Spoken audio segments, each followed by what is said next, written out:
live. There it is. Welcome. Welcome everyone to the I don't even know what edition. What is this? 61st Is it edition? 61, I think? Yeah. Um, 61st edition of the Home Theater Hub. One, two. Yep. I don't know. I can't count after five. yeah. So what's going on, Ike? How was your Oh, week, man. sir? It was good. It's been a good week. Busy, but good. It's almost Friday somewhere, so. All right. Which one should we go for first today? Oh, We've got a boy. new space camper. Is that reading correct or is Ju- that backwards? Juice Nova.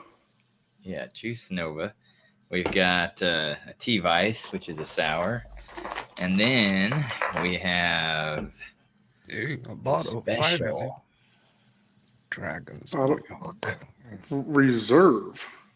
Yeah, this is a gift from someone, so I don't usually buy these super expensive. I Yeah, don't know that they're expensive. super expensive with milk beer. in the name. Beer can get pretty expensive. The most expensive beer that I have is you can only have it every other year. It's Sam Adams Utopias, and it's $300 for 700 milliliters. So like basically like equivalent to basically one wine bottle. It's $300. It's really good though. So you can get it at certain places for basically cost for a shot or a 2-ounce pour, actually. So that's the way to enjoy it if you can't get a $300 bottle of it. It's not $1,500 whiskey or anything like that, but I mean, it's a beer. It's like 28%. Anyway.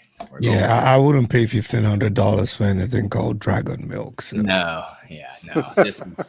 This is probably only, I don't know. Unless the mother of dragons came with it, right? Mm-hmm. Still wouldn't buy it. Cheers.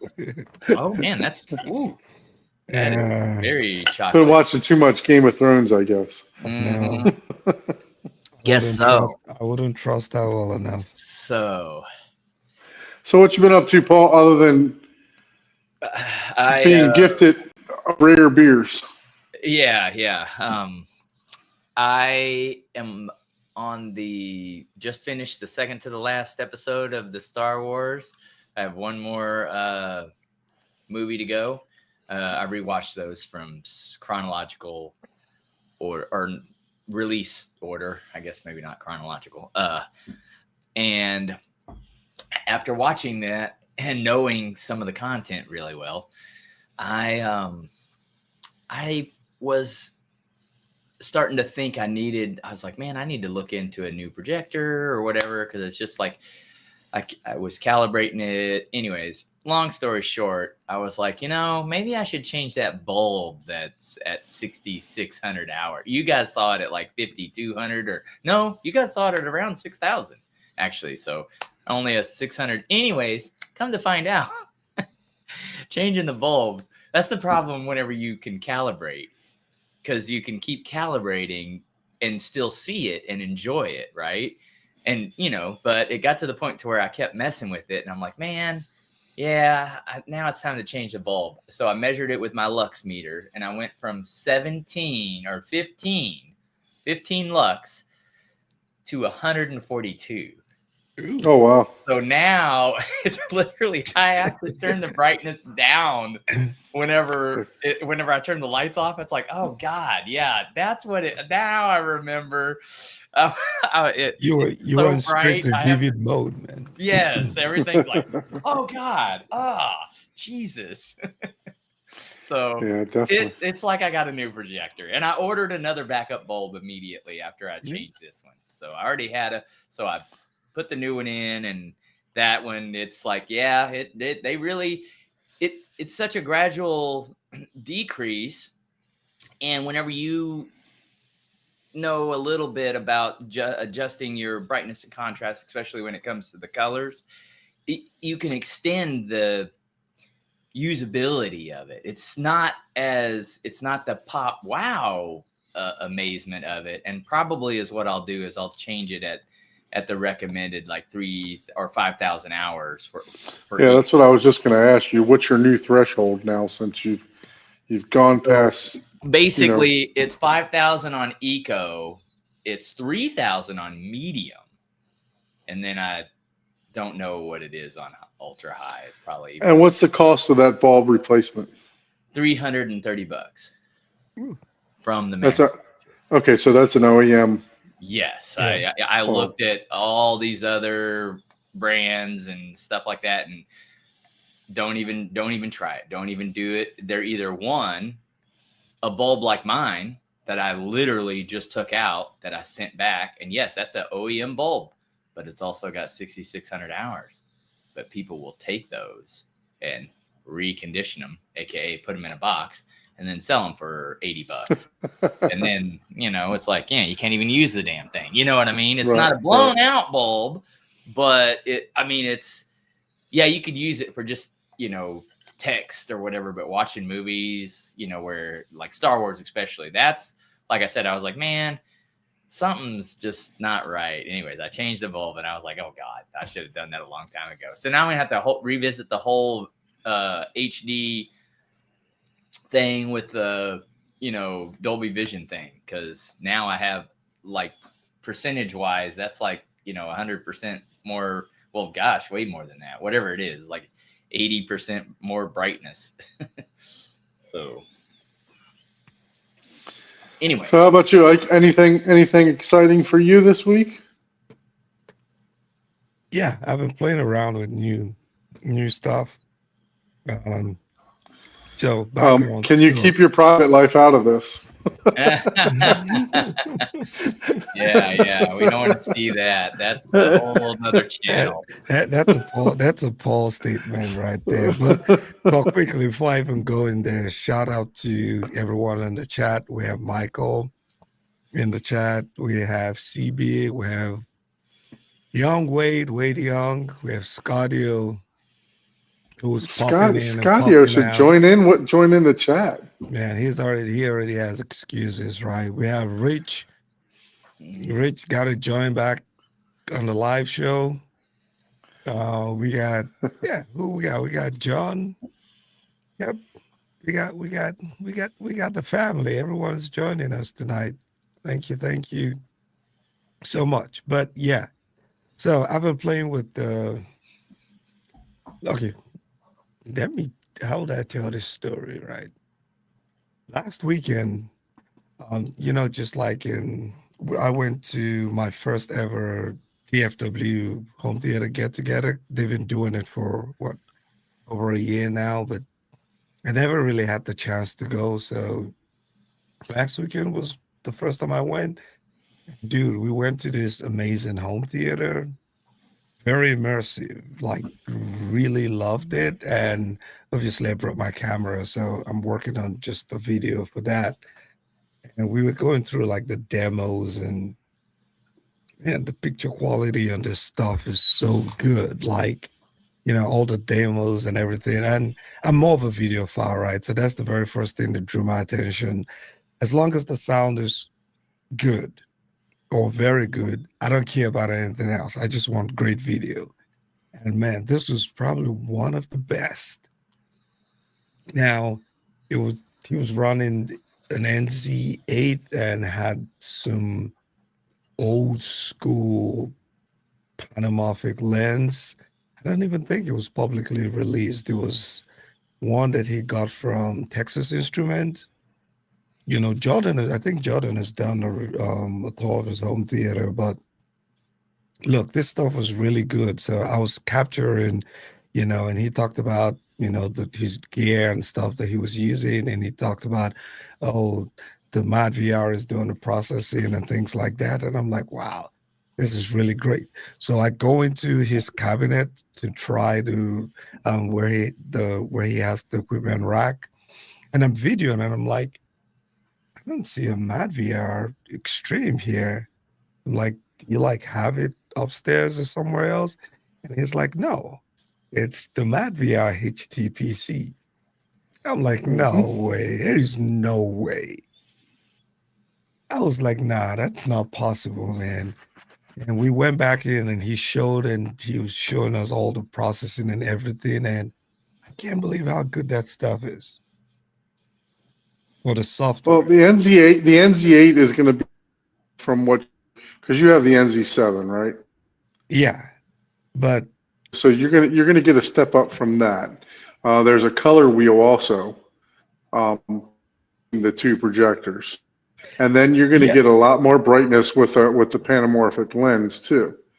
yeah. So But the thing is, even with that, right, I was still thinking that he was running like an extreme.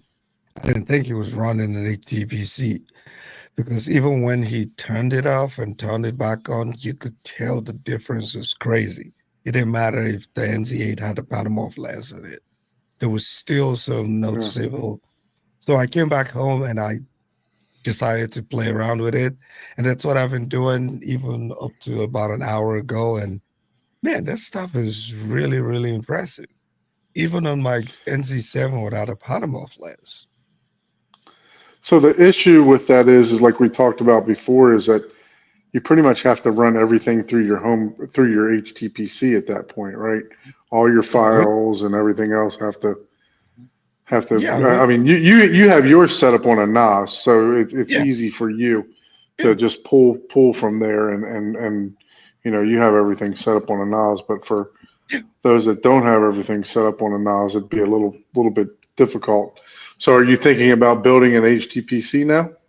No, I'm just describing what I've been playing with. I already have it built. It's working. I tested Oh, it okay. and it didn't take me more than a day to figure it out. But I just thought it was really, really, I didn't expect the I didn't expect the just the software version to be as impressive, which obviously you hear a lot that the software version is not really that much different from the actual hardware, you know, Hmm. the Envy or the Extreme, besides the linear stretch and the AI processing and some of this Yeah, stuff, I would which love to get Ton on here. And Paul, do you know if Ton, because you talk to Ton a lot more than any of us, Talk to do him you know almost if he daily. do you know if he actually has had experience with one of the actual Mad VR NV or the Core? He hasn't messed with that, but he knows it's all software. I mean, Right, he's been a beta tester since its conception, right? With right. reporting issues and all that stuff, and it's the same thing. It's just and I've mentioned this. It's Plex to Kscape as HTCP is to MadVR Extreme. Yeah, there's a couple, little things like nonlinear stretch and some AI stuff, whatever the hell that means. yeah, I hate that word. I hate it. It doesn't mean anything to me. yeah, it's the But new anyways, buzzword. that's a whole nother soapbox. But yeah, it is literally the same software. As a matter of Yeah, fact, most of the time, those groups are ahead of the software updates of the actual Extreme. Who do yeah. you think tests those things? Yeah, they actually have a group of individuals that are constantly working behind the scene and testing and updating. And I was actually, chatting with Van, that's the name of the guy, and I was curious why he decided to stick with it and not just because I think he can easily get the Extreme or the AMV if he wanted to, but in his experience, he's been using it for over a decade and it's just worked great. Yeah. There are So some features that people love with the new thing, but nowadays there is there's a good use case still for the more affordable version, because you got to think about it. You have to have you could buy a pre-built PC with a decent graphics card, but that's Yeah, going to that's what I was just cost gonna you say.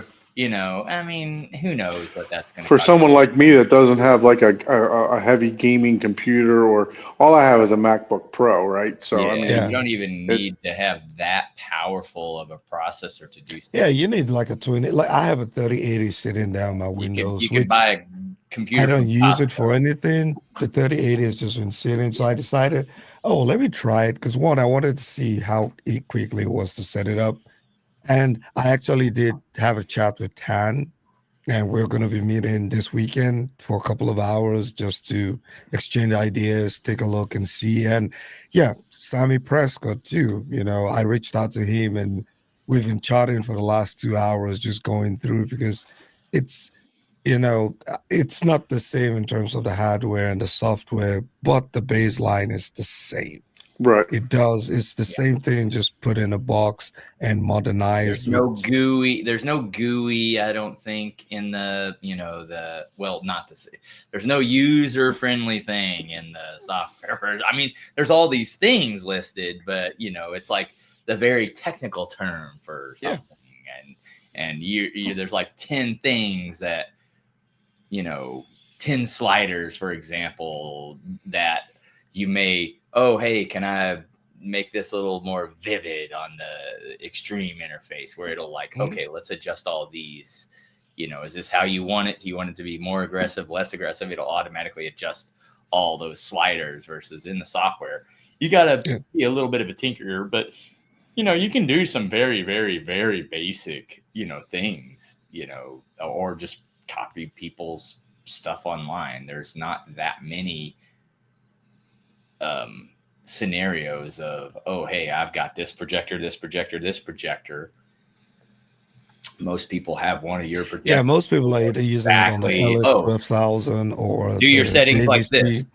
Like literally, if I did one, I would just say, hey, Ton, what settings do I need to set for just to get me off the ground and get me a really good experience? And there are different ways to implement it, because the way I was implementing and using the video processor application, that's different from what Tan is using, and that's different from what somebody else, I think Vern is using the Zoom media player, which is a Microsoft media. So they're different ways of still implementing the same solution with relatively the same and there output. lies the problem versus there's a lot of tinkering. There's 10 different ways to do the same thing, and then versus now that they have a $4,000 item, it's like that's you might as well to me, if Don asked me, hey, I want to do Mad VR, do I want to do the HD, HDCP, or do I want to do the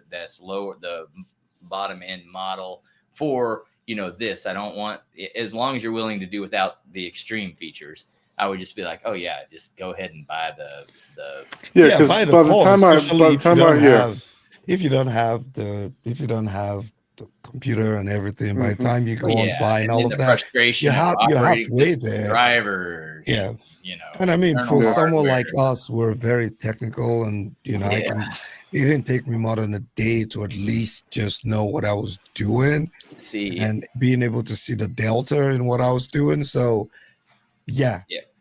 and for me, I decided I still want to get the core. And I still will get it. I want to deploy it in a manner that no one's probably ever done before. I want to do like a stream from my NAS, have it go to a VM in my NAS, and then go out of the HDMI port on my NAS directly to my projector. So I want basically that to be seamless, like you don't even know there's a PC there, and I don't know.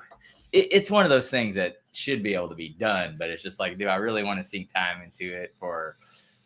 It actually doesn't take a lot of time, if you get the baseline working. But it was just an interesting, fun, project for me to play around with. I had everything sitting already, right? So I was like, okay, let me try this stuff, see video if it's really along the way. Yeah, which is also too. I was like, okay, I'm just gonna make some content out of it, and then I think when I eventually get my hand on the core or any of that, definitely not the extreme, but maybe the envy, it allows me to be able to just make some content, seeing what difference does it really make outside of the AI of scaling. And then, obviously with the 3080, you're not even going to do any AI processing. You need a 40 series card. And, just to see out there, but there's a huge community of people that are who are using the software version, just from looking stuff up online. And many of them just seem happy about it. Yep. So. Yeah, no, I mean, if I didn't have to build the whole computer and everything else like that, I probably would have went that route myself. For me, I went the Lumagen route, and I got the Lumagen for the cost of building one of those computers, right? So Yeah. it was Yeah, I mean, getting a good you deal, get a deal like getting a that, deal yeah, on a it's a Lumagen no-brainer. or an Envy or Mad VR is still the Yeah. best solution. Yeah. So except if you woke up and decided you just want to play around with stuff, which I learned so much just interacting with Sammy Prescott this So evening. I have a NAS that I can. Yeah. I have a high-end NAS that you can attach external video cards to. Yep. So Nice. Wade Young was saying he wouldn't. I was like, yeah, that's. Now I don't know what versions of cards necessarily I can do, but there are NASs where you can absolutely connect external video cards or internal video cards too, because if you're doing like video editing and stuff like that remotely and you're doing it through VM machines and stuff like that, in a business world, you would have a NAS that has a video processor or maybe multiple that can handle all that workload internally into the NAS.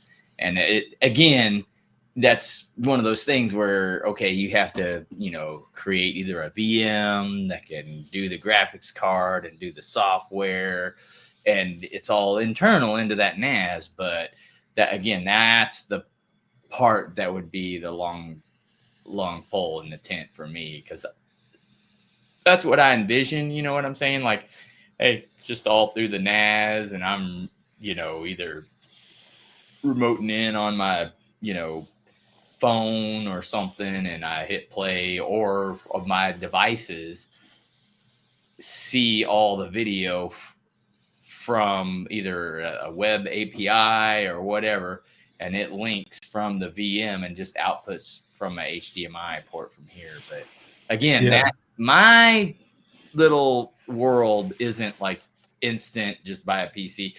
Again, that might be easier, but it's just like, you don't want to go buy. PC. Well, before my phone dies, let me tell you about what I got going on. All right. Okay, cool. So I only got like 13% on this phone. So as you guys can tell, plug the damn phone in. Well, I do have power, but I'm holding the phone, and I tried to set up where the phone would be held onto this light in front of me, but it didn't work out with the amount of time that I had to put into coming to this setup. So maybe next time I'll have a little bit more professional setup. Dude, so you're explaining too much, man. You're good. Man. Let me see if I can turn the camera around. Camera. I hope you have something new here. I know, right? Besides the white chair, you kind of,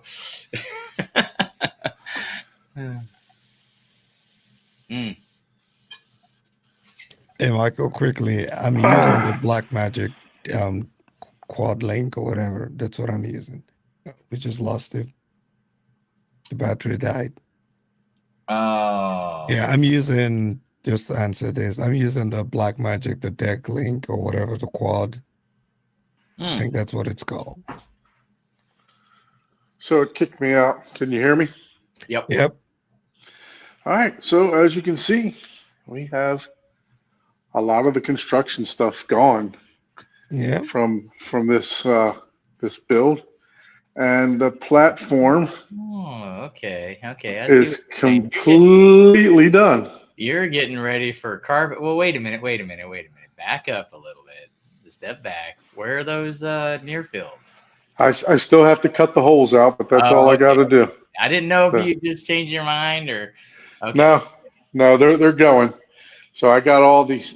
It's hard to see, but I got all Yeah, the studs no. marked there. So We can see them I clearly. just need to cut them out. I tried to find an adjustable hole saw that will cut 9 and 3/4 inches or 9 1/3 inches, whatever they need. But Yeah. it's they have them for drywall and very thin plywood, but nothing for like a 2x12. So I'm gonna have to cut them out with like a jigsaw or a reciprocating saw. So, but I'll do that. But yeah, so put all the plywood on. The carpet is actually ready to be installed. I could have had the carpet installed already, but I need to put insulation up in that hole, and I'm doing it through my work, and because the insulation that we use at Terminex, it actually is infused with borate, and that will take care of 11 different type of pests. Yeah. Plus it is a noise dampening factor when you add that to the thing. So there's a lot of acoustic properties with the insulation that we use too. Not obviously, insulation has normal acoustic properties, but this insulation, it's called tap insulation. It's fire retardant.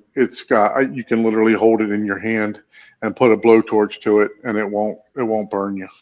Yeah. So yeah, there's a lot of.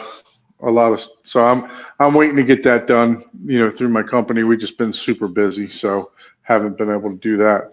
And it's going to be dusty when I do that. Plus, I have to put I have to build a cover for this hole for the chute here. So What is go? Okay, is that just for the insulation to go in? yeah, that's an attic area. So that's where so this is the garage. So this was above the garage. Oh, okay, So okay. So there's actually a small attic in there. Yeah. And then starting literally like right where you see that light, that maybe, let's see. Yeah, maybe about 3 feet in front of that light is where my second floor starts. So I'm going to be blowing in through the speaker holes. I'm going to be blowing in insulation also. Oh Jesus! You're gonna blow insulation in, so you're gonna have to mask all those holes off. Yep. Blow in insulation, then dig all that. Yeah, I'm gonna put there. You can put like cardboard tubes because this is what we do, right? So, I mean, normally you have to for recessed lighting. You have to put like a tunnel around it and then blow insulation around that. So that's exactly what I'm gonna do. You got the stuff to already. Yeah, absolutely. Yeah. So this is what we do on a daily basis. So. But yeah, so I'm real happy with how the riser turned out. So this is going to be a long step, and then the chair is about where it's going to go. And then you can chair, Charles Xavier's chair. That was funny. Yeah. And then there's the back. I can push the chair forward more if I decide to put my bar back there that I'm still contemplating putting. But you can see there's a good bit of room, about 4 or 5 feet still from the back here. Always add a bar later. Yeah, I already have the bar, so it's just whether or not I'm going to use it or not. Well, shoot, mail it to me, man. What type of bar? Put it in an envelope and send it. I don't even want to show this dining room that I got here because it's an absolute disaster. Let's see. I've shown it before. Let's see. So you can see that stand-up bar right there with some toys and everything else. It's got this metal railing on it, and then that's one of the bar stools that's sitting on top of it. Okay, gotcha. Oh, not bad. Yeah, that's cool. So yes, so this is the actual bar stool. Oops. So it matches my couch too that I have. So it's all like a metal frame. But yeah, All matchy. Yeah, that looks pretty good. Yeah. So, but the only thing is with the chairs, those recline, right? So how far back would you have to? Are those? Yeah, those are pretty much the zero wall. So they'll go forward rather than go backwards. Gotcha. That's pretty cool. Yeah. So and then the couch obviously is going to go right down there.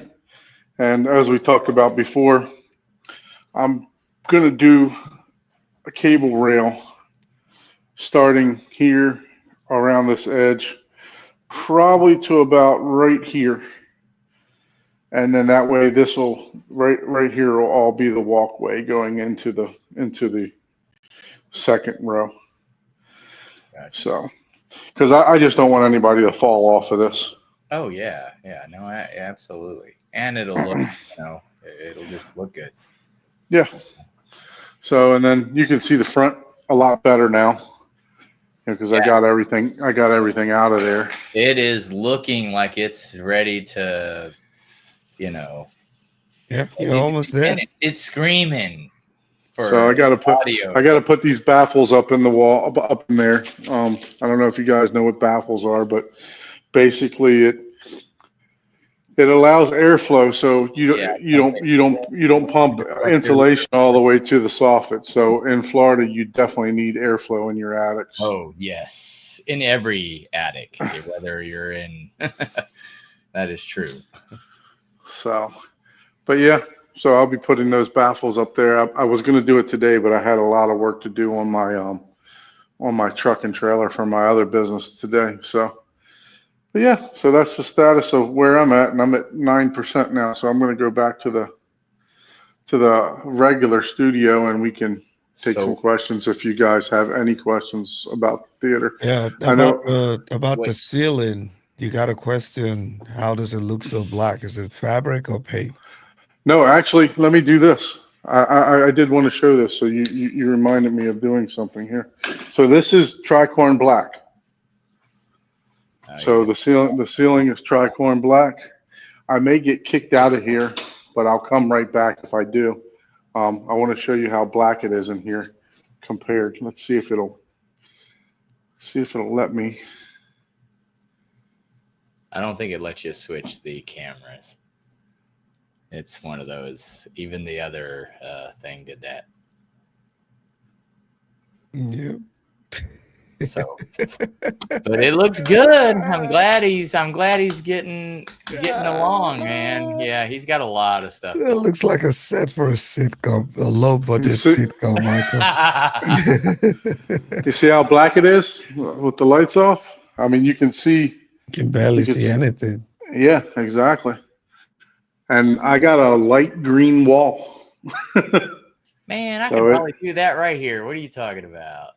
Yeah, it's hard to, convey how dark something is. Yeah, it's pretty black. I mean, once you get the projector shine, shining. Dude, I see Tricon white out there. Once you get the projector shining on, that's when you're going to get the reflections, right? So. Because the light will be spilling off the sides. Yeah, and the Tricon too can attract dust sometimes. I had it too. And once you touch it, it leaves a trail. Like, nope. So the good news is I only did that on the ceiling. So yeah, that's good. So yeah, I'm never going to touch the ceiling. Yeah, because I tried it on my front stage, and if you try to clean it up, even if you use like a rag and just dust it. You just see streaks. Like, come on, man.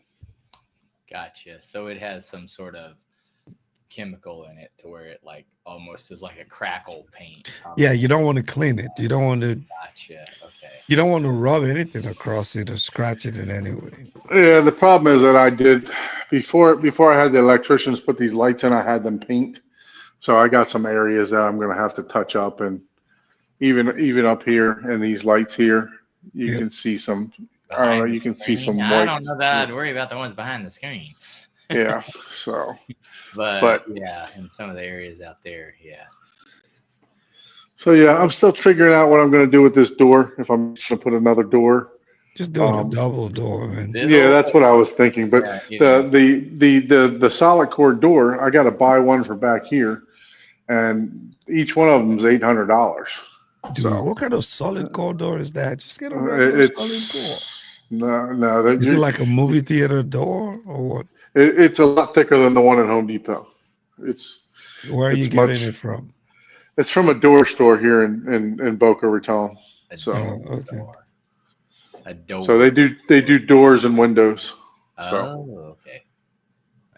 Anyways, that's you could just do a piano hinge and a gigantic sound panel and yeah, your own door, man.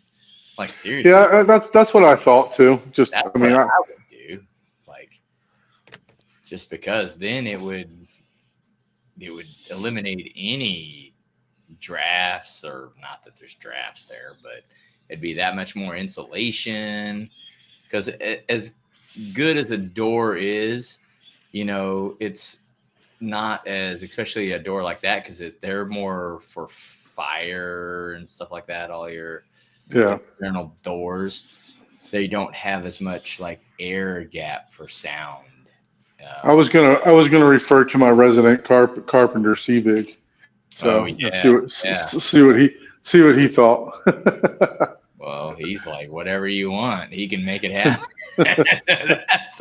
That's an open-ended question for him, probably. Like, I don't know. Yeah. So I can pretty much make a lot of stuff too. I mean, you see, I built this whole riser myself. I designed it kind of on the fly by myself.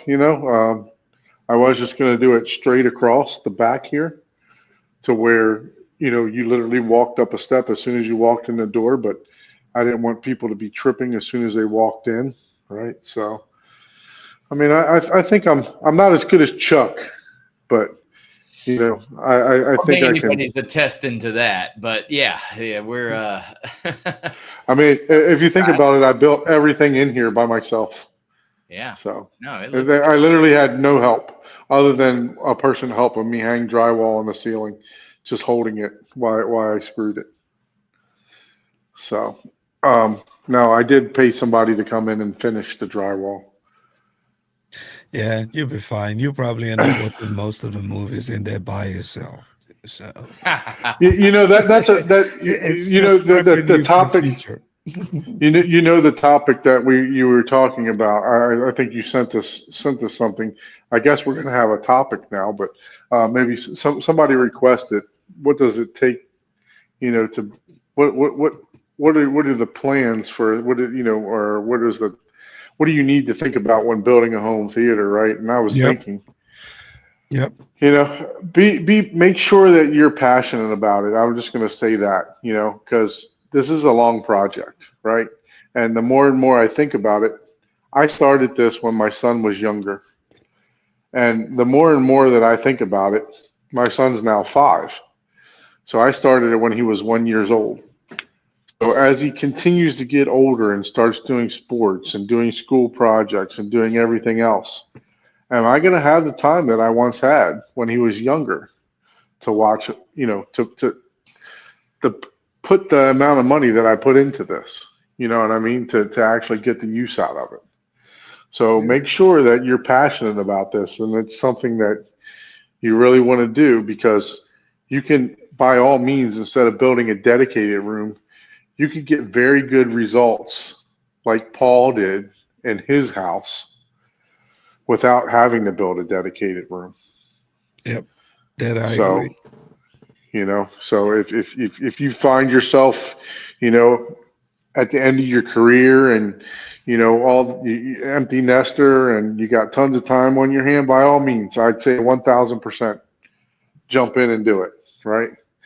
But if, you got a family and, a couple kids going to school and doing sports and doing this and doing that. And, I mean, it's your yeah, kid, it's all your kids about are, time consuming, you know? Yeah. So- Well, no matter what, it's all about, you know, we, you know, I don't, not to sound sexist, but guys, we like to, you know, show off and, you know, do our things and one up each other. I mean, not like because we're trying to be better. It's just like we're trying to reinforce each other of, oh yeah, you can do the, you know, bring each other up in Yeah. that manner. And, you know, this hobby is more of a, you know, because let's face it, movie watching is, hey, let's watch a movie. Oh, it's starting. Everybody is quiet, right? That's so it's not as interactive, but it's still a really fun hobby. And Yep. kind of what you were saying is you don't need to necessarily, if you're building a dedicated home theater because you have a, you know, a YouTube channel or you're showing off or whatever, that's cool.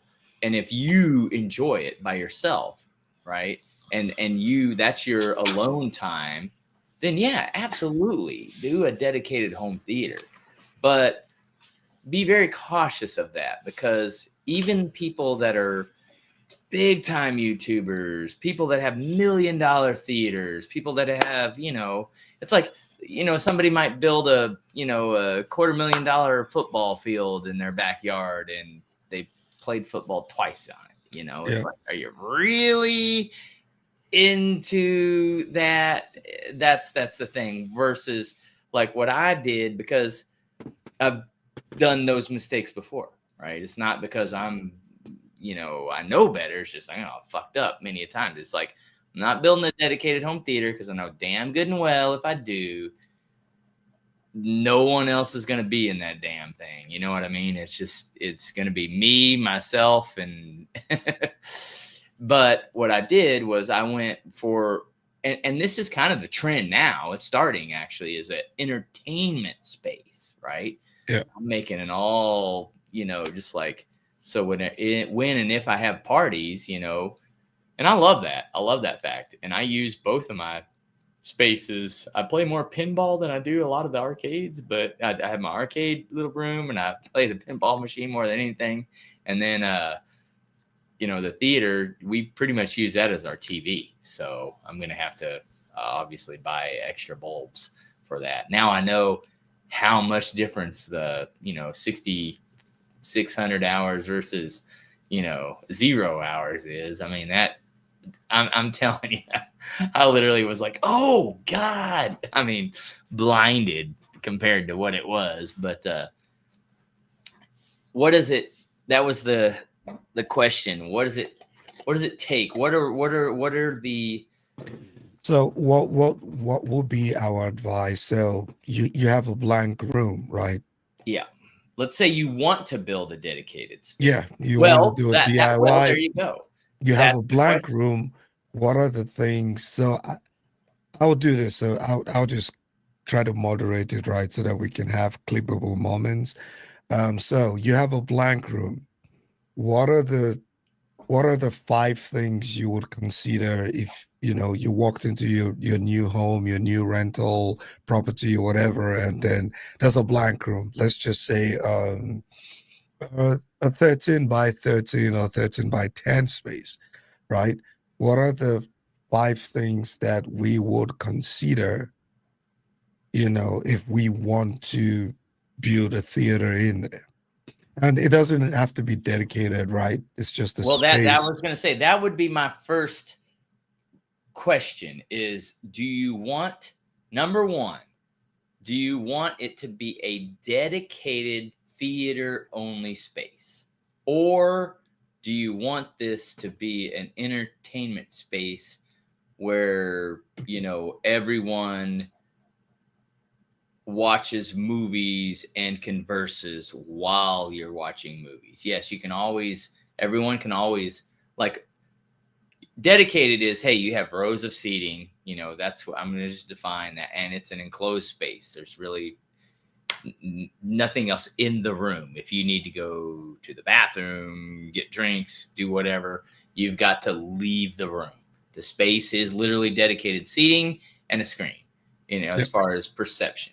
The non-dedicated space is something like, for what I went for, you literally are, I have, a bar, or bar top, not a bar top with 3 stools. I have a 5-seat wide couch that it's a transforming couch. I can admit right now it's basically a bed, but and again, that's one of the things that I have the ability to do. It's a non-dedicated space, right? It's I have a little dinette kitchen area and the barcade's open to that area, so everyone can if someone says, hey, everyone will know and hear and be conversing. But again, that's also, there's a downside to that, right? Like if you're trying to literally watch and listen to a very specific movie, it's literally, if you're not really good friends, it's like having someone in the movie theater talk and you're like, what the hell, like, shut up, Yeah, and I think there's also a middle ground, right? So even in a closed, dedicated space, right, like the one I have, you can still decide if this is going to be like a fun family vibe, dedicated theater, where, even when the movie is not on, you have enough light, you have enough to keep fun activities going on in that space. Right. So even though it's a closed room, being able to decide how you want the room, if you want it to be very movie centric, movie only, or you want it to be a fun, dedicated space, and make a huge difference, because that can determine the type of paint you use, right? If you don't want all blacked out walls, because if it's blacked out and you're not watching a movie, it's still not a fun place to be in, especially if you have kids, right? Well, to me, that goes to another step. So do you want a dedicated space or do you want an entertainment space? And then once let's just say you want dedicated, right? Now the question is, do you want 100% movie experience only space, or what theme do you want? Right? Like to me, that's okay. If you decided dedicated, you got to decide the theme, right? Yeah. And that's kind of where you're going. So I would, that's still dedicated, but it's like, okay, what's your theme? Is it, hey, this is video file 1000%, right? Or is this audio file 1000%? Are you doing a bass? Are you doing the front wall covered with subwoofers, left and right and rear wall to have a quadraphonic bass wall, and then you add your speakers. Or you can even make it like a fun space, right? Where you have movie posters, you have some relics and things that you want to showcase. And that also determines, like I said, the paint, the lighting you use, right? If you want to showcase when there's no movie playing or things like that, you're obviously going to need some light, right? Like in my theater right now, I can't do nothing with the lights that I put in there but watch movies, right? So I didn't consider the fact that, I might shoot videos in there. So maybe I want to add some extra lights that can help with my video lights, things like that, or I want to be able to showcase my Sounds of Music poster. If you walk in there during the day and the lights are not, and the windows are not like jarring open, you won't even know that I had those acoustic because the room is still dark. Well, and see, that's where, but that's to me is just some of the aesthetics, right? So like,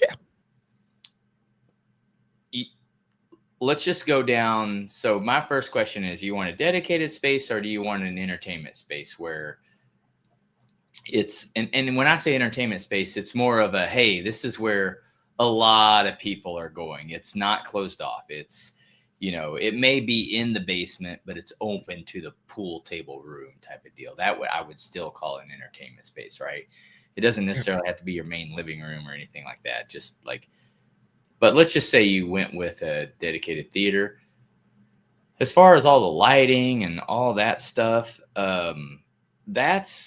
there's literally like designers and stuff like for me, like what I would do in what you just stated right there. If you were, hey, I'm going 100% movie experience only. I want this thing as dark and cave-like as possible, right? And then but someone that's done this many times before would be like, okay, well, what do you want like when the lights are on, when people are coming in, right? I wouldn't add like a megawatts for filming and all that stuff. That's a whole nother, that's a rarity there. But if you would say, hey, I want these lights. They make very specific like museum lighting that you can just light up the face of your panels and stuff like that. And I would do like 12 volt, lighting for that, and do that ambiance. So, and what that really brings me to is my next, like, number one would be, okay, dedicated or not. Number two, what's the theme? Because that's going to decide everything else. Yep. And then beyond that, I would say, okay, what? And above all this, we're going to ignore the budget thing, right? Because I think the budget. That's always going to be a thing. I think the budget comes at the tail end of even what I had in mind, because it's a progressive stuff, right? Yep. Yeah. So then you have to decide, if it's a space, are you going to do, what are you going to do for like theater wise? So what makes a theater, right? You have a screen, you do a projection, or and then you have TV. So you have video and audio. So you have to decide, So let me interject there, because I think that when I designed my room was designed completely around the size of the room first, and my seating position second. So I think those are very important, because the size of your room and your seating position is going to dictate how many speakers you can put in, what size screen you can do, and all that stuff. What your throw distance, right? Well, if you're going to do a projector. That's the thing. Like, what are you wanting, a projector?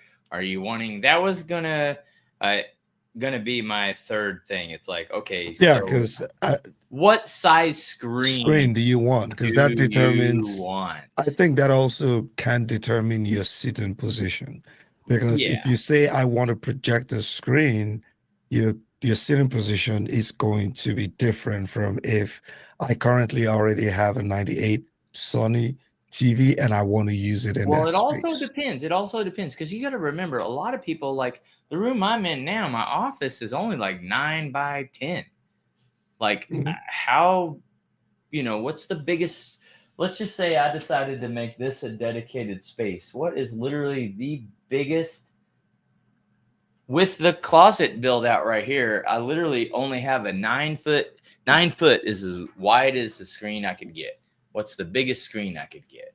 So I guess that's the thing. Do you want, generally theater, you're just assuming the largest screen. So let's just assume that, right? Because that's your theater experience, right? So you literally have to decide, how big is your biggest wall, and then whether or not you want to go with projector or TV. And that's based on budget, size, and, luminance. Obviously, if you're doing like me, an entertainment space, right, you wouldn't necessarily want to go with a really high-end JVC in a room that has like 8 foot tall windows, because as amazing as the black levels are, as perfect as they are comparatively, as far as, or Valerian, whatever you have, you might not be able to see it. Now, the Valerian may be the answer that everybody's looking for. I don't know. I haven't seen one myself. But, your ambient light, that's another thing you have to really decide, right? Because if you're doing an entertainment space, there's so many factors, but if you went with a dedicated room, you could just say, hey, it's dedicated, it's all blacked out. And then you just have to decide what screen size you want, right? Either Cinescope or 16:9. That's a whole debate in itself. That is the thing, right? You get dedicated, and then you're trying to figure out your screen size and whether or not Cinescope. So every single question. So, gosh. Yeah. So for the first one, just to recap, what's your 5 top quick things that you? So just to recap, the first 2 things we've discussed, right, is what exactly do you plan to have? And sometimes what you plan to have might not necessarily be what your room can allow, right? So if you have an open living room space, you might not be able to close it off, even though you want a dedicated theater space. There's the WAF factor, there's other things, there's construction and all that, right? So you have to decide, do you want a dedicated space? Is it going to be an open room, a living room style? And then the middle ground is, what's the aesthetics of it, right? Is this going to be like a game room for me and my buddies when nobody's watching a movie, or a family room where the kids are allowed to run around and play, right? Which is kind of a factor that played into how my theater is layered, right? So in the theater, I don't have my seats centered. I have them moved a little bit to the left because we wanted a little room where our kids can run around and play even while they're in the theater, right? So if I centered it, they wouldn't have much space to move around. So things like that can come into play. And then the second would be based on what you want and then the size of the room. Now we have a hypothetical room size. Let's keep that in mind, right? I talked about a 13 by 13. So this is not a 26 by 20 room. We're talking about the room that the average consumer would probably have. An average bedroom. An average bedroom, right? So most rooms aren't going to be a square though, so I think that you need to choose like a rectangle. 13 by 15. Okay, to me, so we can, so the second would be, now that you have decided what type of room it might be, then you want to decide, okay, what type of, screen or projection will I have in the room? Is it going to be a TV? Is it going to be a projector? Right? And then now, what is going to be the third thing done? I would ask you now, don't worry about the first 2. We've decided on that. What do you think would be the number 3 stuff? I mean, I think seating position trumps both of those, but I mean, the size of the room is first for me, and then I think seating position should be number 2.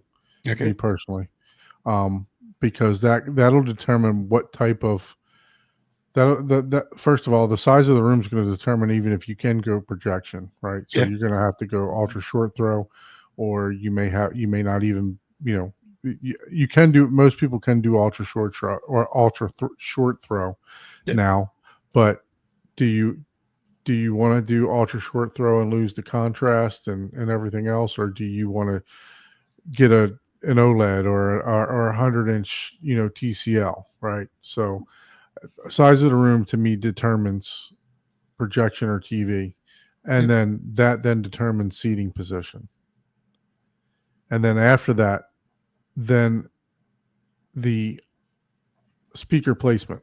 What are you going to do? Are you going to do 5.4? Are you going to do 7.4? Are you going to do, how many subs are you going to do? You're going to do 2 subs? You're going to do 4 subs? So I think then you can choose the layout once you determine the other, determine the size, the where you're going to be sitting and the size of the room. because you don't want you want to be on the angles that Adobe says. Obviously, you don't have to follow it to an exact science, to an exact T, because your processor or your AVR is going to help map that for you. Yeah. Right. So it doesn't have to be exactly there. So, I mean, I think after that, after you chosen those four, that or those three, that your speaker layout would be the most important next. Because once you choose your seating position, those angles that are suggested by the Adobe white paper or the Trinoff white paper then dictate where your speakers are going to go. Are you going to do heights? Do you have enough room? Does your ceiling have enough room for you to get that 30-degree angle or that 25-degree angle from your left and right for you to be able to do it? So I think then comes your speaker layout after you determine size of the room, seating position, and what type. I think seating position and seating position and display type would probably be tied at a 2 for me. Yeah, I think also we have to keep in mind, right, that we have not decided that this is a dedicated room, right? We have all three options open. So when we're looking at we have all two options open. It could be a living room space or it could be a dedicated space. I'm gonna do what I love to do best, and that's argue with Don. So I'm trying to tailor what my recommendations would be to something that can possibly fit in both scenarios, right? And that's why I kind of went with the screen first. It's more of a dedicated space, right? Like, because I understand what you're saying is seating, right, is very important, but seating is very important relative to the sound. So then you have to decide if I have a dedicated space, right? So if you've decided you have a dedicated space, right? To me, you have to decide whether or not you want a dedicated space or a entertainment room. Then to me, theme, it's fun. You have to decide, what are you wanting to do? Are you making this a demo room? Are you making this a base test room? Whatever makes you the happiest, right? Then I do understand what you're saying is seating, right? But assuming you have a dedicated space and you're deciding seating is more of, how many rows? And in that aspect, I do understand, because you do kind of, hey, if I have 2 rows or I have 3 rows, and that's all relative. Everything, you got to assume that every top 5 decisions are all relative to each other, right? Like seating position, if you have 1 row, you would totally change where you're placing your speakers. Yep. If you have 2 rows, you're totally changing where you're placing your speakers. But to me, you just made the argument for me. Well, seating position determines, no, seating because seating okay, so determines. if I decided, hey, I want 1 row, I see what you're saying. You're saying, hey, if it's deciding seating, but that's how many seats I want in a theater versus seating position. There's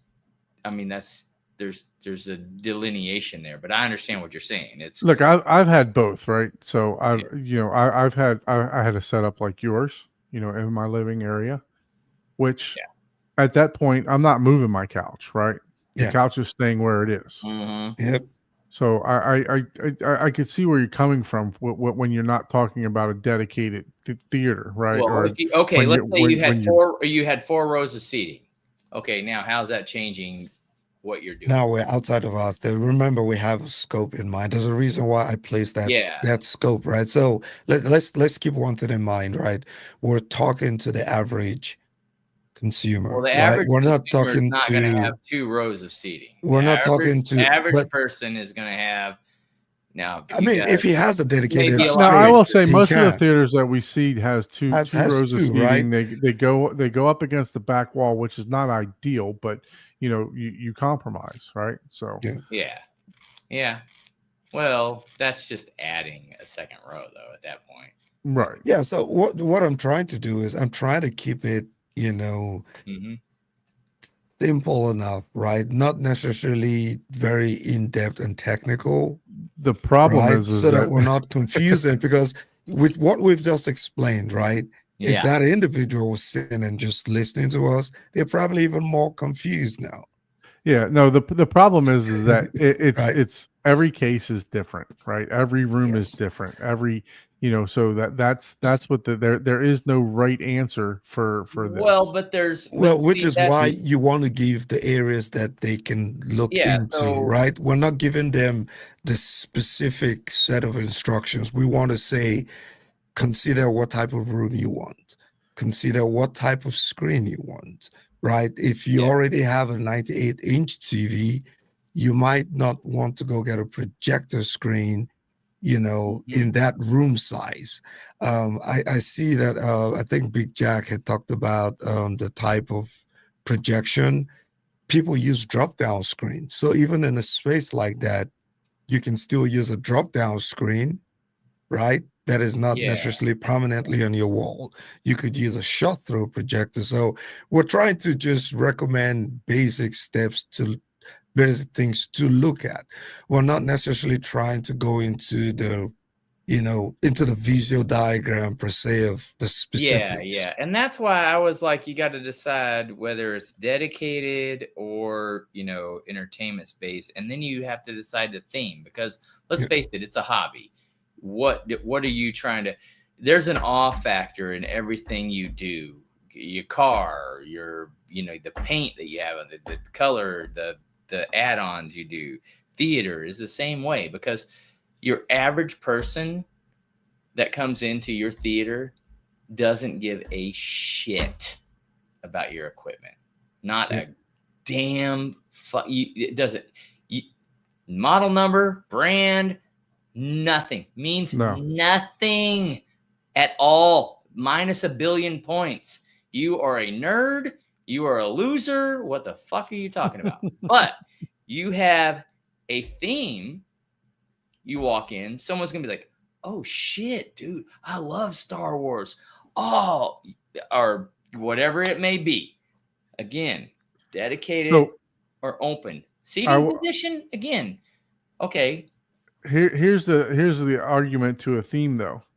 Your significant other is going to have a big saying in your theme, right? If you're doing this as a living room or a family room type of atmosphere. Yeah, which is kind of what I do. You can still have a good looking team. Yeah. Yeah, I mean, you should consider that, right? And which is why to be Star Wars. Which is why my number 3 point, which I never got to, was going to be, if you have a significant order, the WAF factor will come in place. Once you decide, I want a dedicated space, or this is a living room space, right? Or family entertainment space, right? And you decide, okay, we want a TV, or we might want a projector.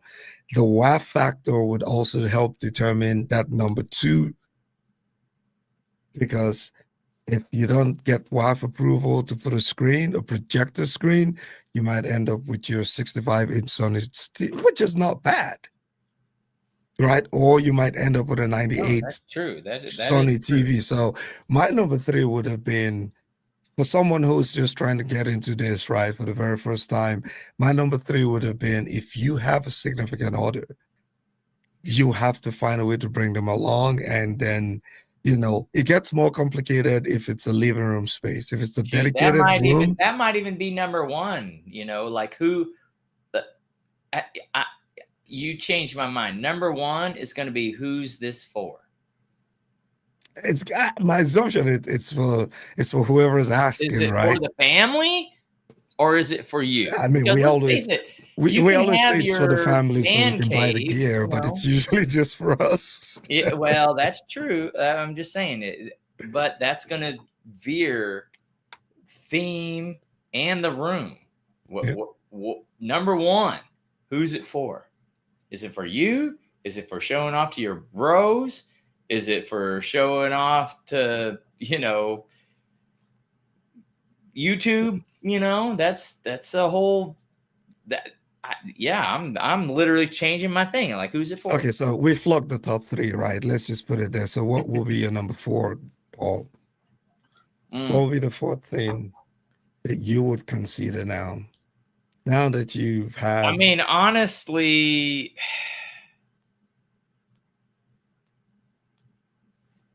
unfortunately, if I remove budget from it, I'm removing budget from it. So I would like, who's it for would be right. Like, would be number 1. And then I would literally be like, okay, am I doing dedicated or am I doing, entertainment? Again, who's it for really dictates that. And then, I would basically decide screen size or projector, which again, that's all relative to, okay, are you doing dedicated? Are you doing in, the room that you choose? It's all relative. And then number 4, man, at that point, I would literally, audio would be on the list, is just as far as like choosing what audio format, what audio experience you want. Do you just want a sound bar? Do you want earth-shaking bass? Do you want, 64 friggin' height channels, because that exists in a theater, for those unlimited budget people. But for a normal person, 7.1 or 6 or .4, and then that would be it. My audio would be the biggest thing. Screens size, to me, when it comes to a theater, as long as it's not annoyingly distracting, size trumps like quality. Like, I don't care if my movie experience is Delta 5 or Delta 10 versus a Delta 1. I've got a reference. Well, you just did, because you changed your bulb out. Well, yeah, I know. I hurt my eyeballs. The ball was older than Methuselah, man. But I was, obviously, I didn't care that much, as long as I was able to enjoy my content and it wasn't distracting. But it got to the point where I was like, shit, it's so dark. It's distracting. Like, wait a minute, that feels like it should be a little bright. Yeah. All right. I think one thing that we're forgetting about also is, it goes back to who's it for, right? I agree with you that we probably should change that to up there, right? So who's it for? And I think next is, does my room have to be soundproofed to where you can enjoy it? Right? Do you need it? Do you need, if you're a single guy or a single person living at living stuff? That's a lot of the technical. That's like going down the rabbit hole of, well, which video player do you want? Well, if you have neighbors, right, and they're going to be banging on your door every time you turn on the bass, you wouldn't know that though until you. Well, number 4, GTRs, right? Number 4 was audio. If I have a sound bar, I don't think anybody's coming to knock on my door, bro. Yeah, that's true. I'm just that's a tertiary consideration. Just saying, like, yes, audio is your consideration. You have to decide what emphasis on audio, which to me, that's one of the biggest things, but we're talking building a theater, whether it's a open concept theater, which we're calling entertainment theater, or a dedicated theater. Yeah. Theater assumes you have something, that when Joe Blow the street walks in, oh damn, dude, this is a cool.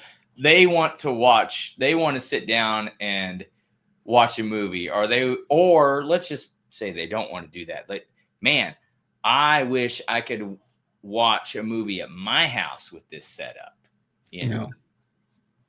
So John says budget. I mean, I think I agree. Any theater designer is going to say, "What's your budget?" That's going to be the first exact thing that comes out of their mouth. But you see, that's a segue to what my number 4 would have been and is now that I know what type of room it is and what type of screen I want to have, and that my number 4 is as making a decision if I'm going to do this myself or if I'm going to pay someone to do it.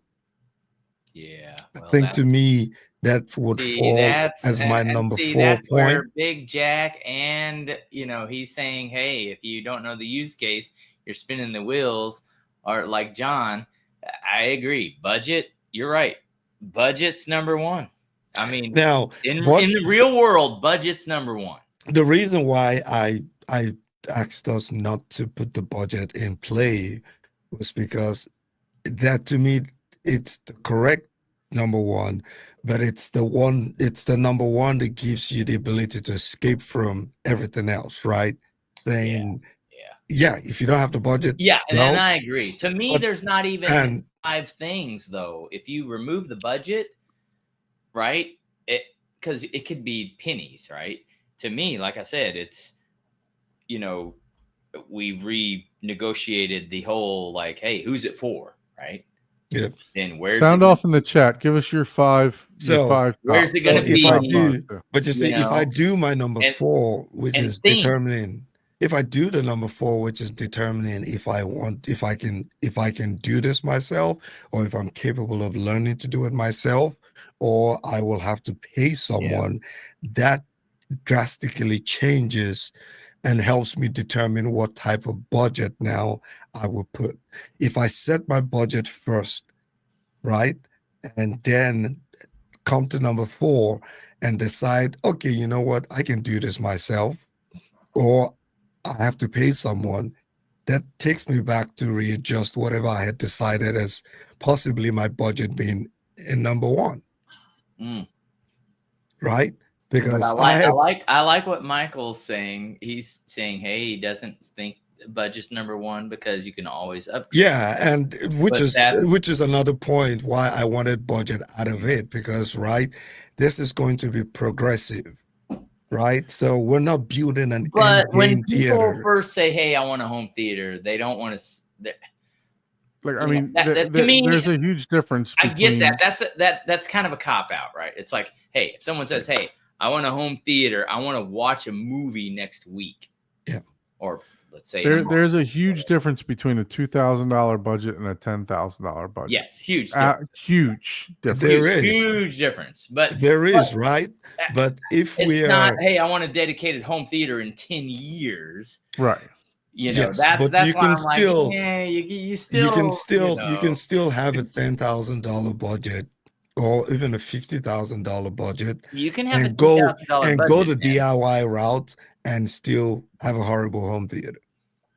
You can still have a $50,000 budget and pay someone and still end up with a horrible theater. There's people with $1 your million level of knowledge out of there what with is the left and right speaker backwards. Yeah.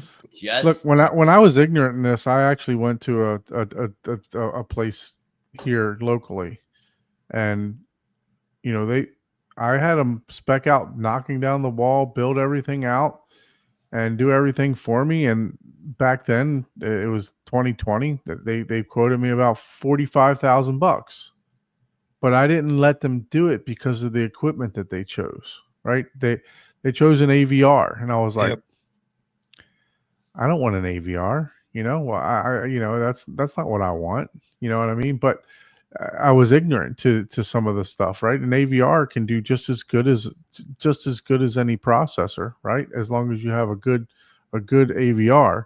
Yep.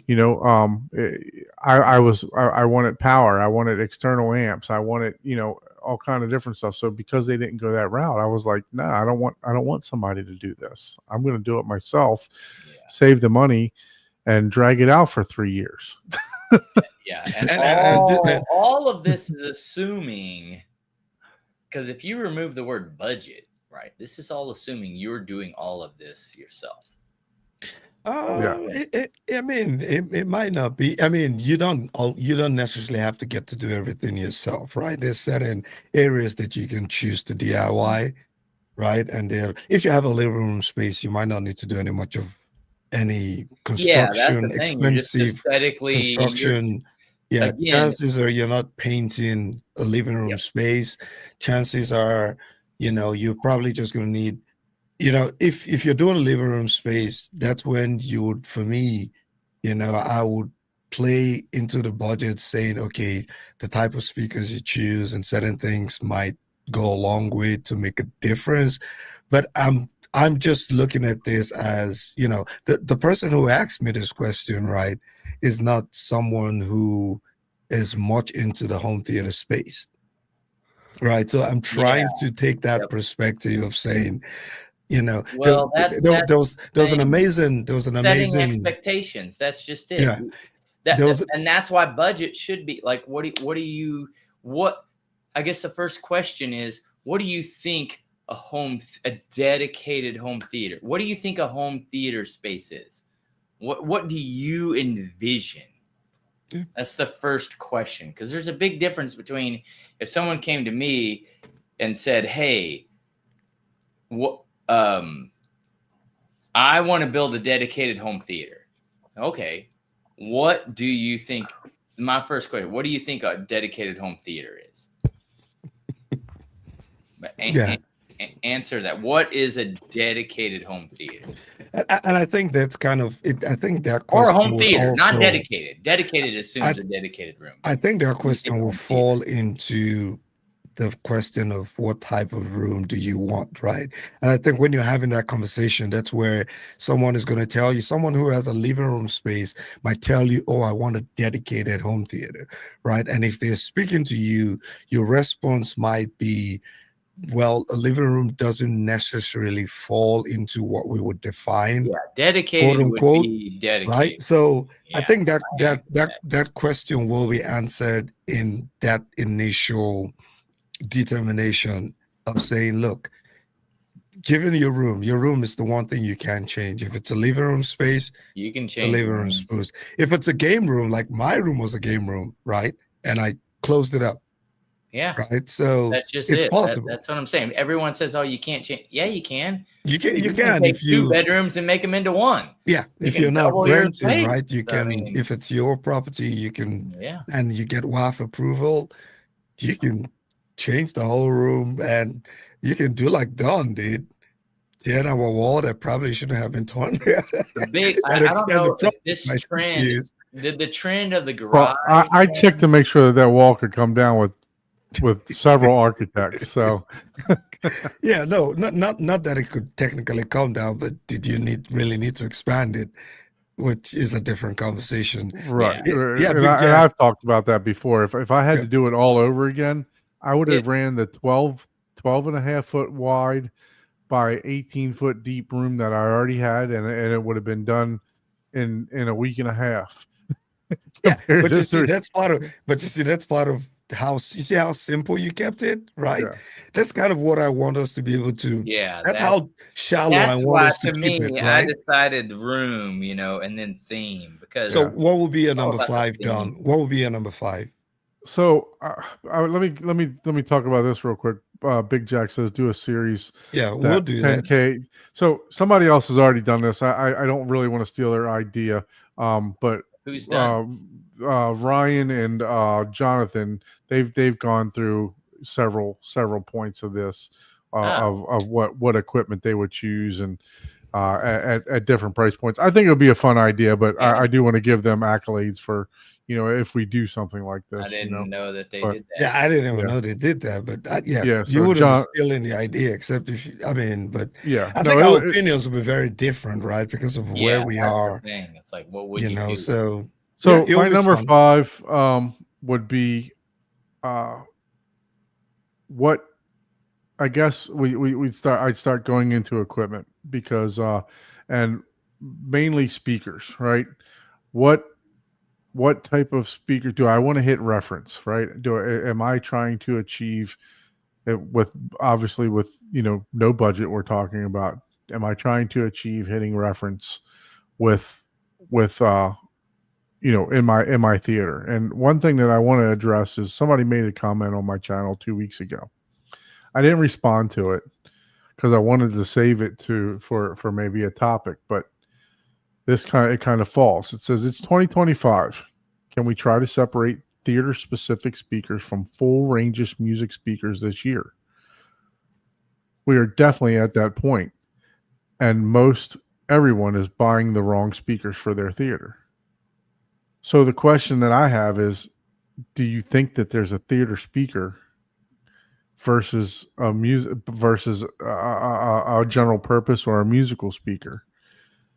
So this kind of segues into that. Me personally, I prefer to have a multi-purpose, if you want to call them multi-purpose speakers. I don't think there's, unless you're buying commercial speakers. No. Well, if you're talking dB, if you're talking, right. if you're defining theater means louder than your headphones, and 1,000 people are hearing the equivalent thing, okay, then we can define. But at the same time, it's the same thing with music, right? You go to a concert, you're not listening to full range speakers. To me, that it's unscientific based. Sound is sound. You hear frequencies. Every human has a EQ in their own ears. Okay. Like you may not hear 20K. I might not hear 20K. Everybody has a curve of what they hear, right? But regardless of what that curve is, if a speaker can produce this curve versus this curve, you hear it the same, no matter what content is playing. When people say there's music versus home theater sound, they're making shit up, or they're deciding budget versus bass or I think for me it was you hear what you hear, man. But I think for me it was just that historically, right? There were companies that just made speakers for 2-channel, right? Or just had brands that were focused for 2-channel type of music. And then there were those who just made speakers that were generally like your sound. They made everything, right?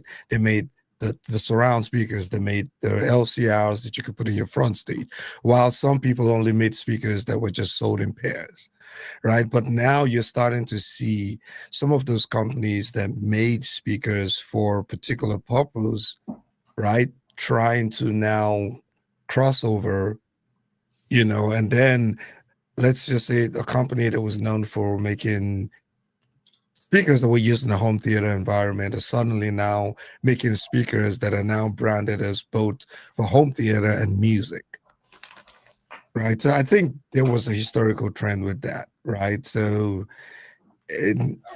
now I'm not sure what the intent of that question was. Maybe it's an audiophile who's just angry it's a question. Somebody, but yeah, it is a question that is posed, and there's very popular YouTubers that, there's musical speakers, there's theater speakers. Yeah, I don't know. There's not. I don't know. Yeah, I just know that there are companies that made speakers and said them. You can label whatever you want. That is literally you making up your own pronouns. I'm a sour today. Right now, I'm a sour. Everybody would agree with that, right? I'm a sour. It's sound is sound. The reality is what is happening is you have music versus theater. And let's face it, people are thinking music is more high fidelity, better quality, more expensive versus theater. And I will give you this caveat. Yes, there is some truth to that in the fact that, hey, when I'm doing a theater, I'm buying 7 speakers minimum. And if I'm buying, Heights, or 5 speakers minimum. And if I'm buying Heights, I'm buying at least 2. So that's 7 speakers. So yeah, you're going to spend less money. But the fact that you're saying that, oh, this is more musical. Yeah. No, if you had a speaker that produced sound accurately from 0 to 40,000 hertz, and you got 11 of them versus 2 of them, it doesn't make it a musical speaker or a theater speaker. That's what I'm saying. So before we segue into the deep end, because I know Paul is about to go take off. Oh man, it's like I hate when people say that. It's like that you have, what type of room you can get. So the only thing I'll say to that before we move on is if you're looking for a speaker that you don't need to pair a subwoofer with, which home theater, you need making subwoofers. An assumption right there. That sounds like a salesman. What are you selling? Rels? What are you selling? That's because the reality is you literally made a decision saying, hey, people that listen to music don't pair with subwoofers. Well, that's their own ignorance because someone told them long ago that this is how you do it, not understanding that, hey, a room controls more of the sound. If you're listening outside in a big stadium, yeah, you want but guess what? You're not hearing below 30, probably not even below 40 hertz outside. So, then you go, okay, well, now you got a theater outside. Well, same thing. Doesn't matter. You don't need below 40 outside because you're just listening to a theater or a movie or whatever. That's part of the bougie argument of, oh, hi-fi's better. It's almost always associated with someone selling a higher end speaker. And let's face it, unless you have that goes to a whole nother dedicated space. You have to have a really dedicated space to place 2 speakers that can sonically be really good with left and right channel, and your subwoofer and your bass notes, your Schroeder frequency, whatever magical bullshit term people want to throw out there. I'm curious though now, and this is just me asking, do 2-channel music listeners tend to listen really loud anyways? Because I don't recall the last time, like, what are you listening to Beethoven that loud? Are you listening to Bob Marley that loud? Like, well, Bob Marley you can, depending on what's in your left hand. Hey, sometimes I jam pretty loud. I will say I listen pretty loud. If I'm in, I mean, most of those amplifiers are designed to be at 1 and 2 clean 2 and 3, 4 watts, clean power for audio files, right? Yeah, but you're still not pushing. Like, I mean, I don't know how I would build this 2-channel with you're all the Macintosh. To a Krell amp. I spent all this money with some 2-channel, with the Macintosh, and I'm just there listening to it super loud.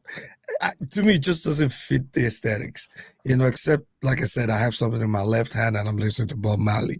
Now, I just thought I'd throw that comment out there, because dude, I man, that's a button. That's a button for me. It's like, I don't even want to know who asked the question, but that you have something like, look, that's like saying, hey, red is rouge.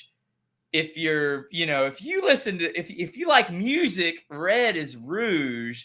But if you like theater, red is magenta.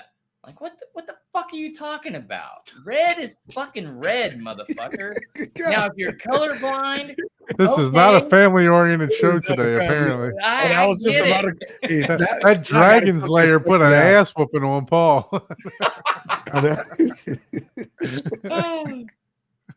Yeah, well, you know, it's been a long week. I'll talk to that about the after show or the after show. I'll tell you why. But yeah, let's.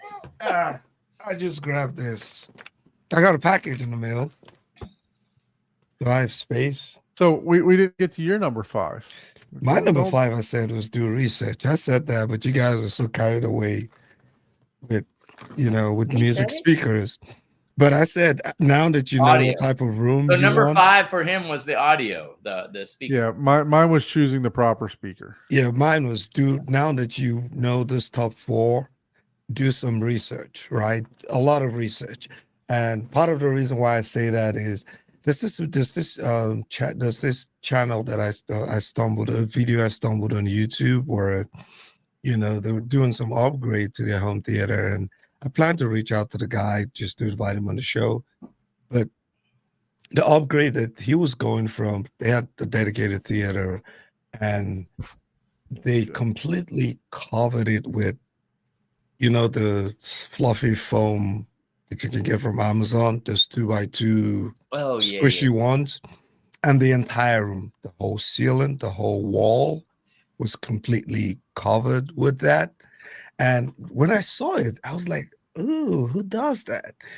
But then it occurred to me after watching that, sometimes when people are starting into something, they watch videos, and depending on who they're watching, they get different impressions, right? The impression could have been one of those where, oh yeah, if you want your home theater to sound really good, you got to have absorption everywhere, right?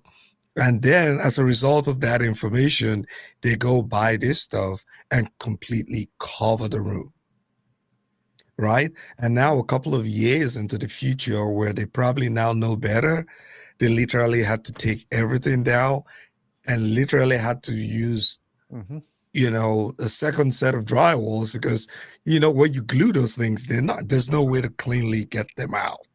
Right. You're gonna have to spackle the whole wall. Yeah, and that is kind of what segued me to my number 5, where is you got to do some research on your own just to know, because it's easy to hear that, put panels on your wall because it will make your home theater sound good, and not do enough research to realize that you're not supposed to cover the whole freaking damn thing. 90% of the research could fall into the same thing though. Do your research on your speakers, do your research on your equipment. That's very, very broad. And that's what I'm saying. Now that you know what type of room you want, right? And you know what type of speaker, what type of screen you want, right? Well, now you have to research into them to know, does this actually fit? Now you have an idea of, if you're going to do it yourself or if you're going to pay someone. Now you want to do some proper research, right? I want an open living room space. Now I have to research to know what will fit into an open room space. And what type of projector should I use? What type of projector screen? Ambient light rejection. That's where you now have to do your research before you start spending any money. Let me make this very controversial. Oh boy. What Kaleidoscape do I want to buy?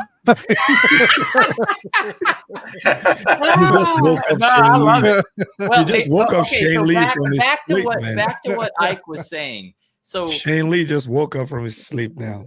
Yeah, I know, right? So come on, Shane. I need that $5. So the thing is, like, it's we don't want to talk about budget, but the reality of it is, if someone asks, everything is completely referenced on top. That's why home theater and audio and video is such a fun and exciting and ever controversial topic, right? Because if I decide I want a dedicated room, my room's 9 by 7.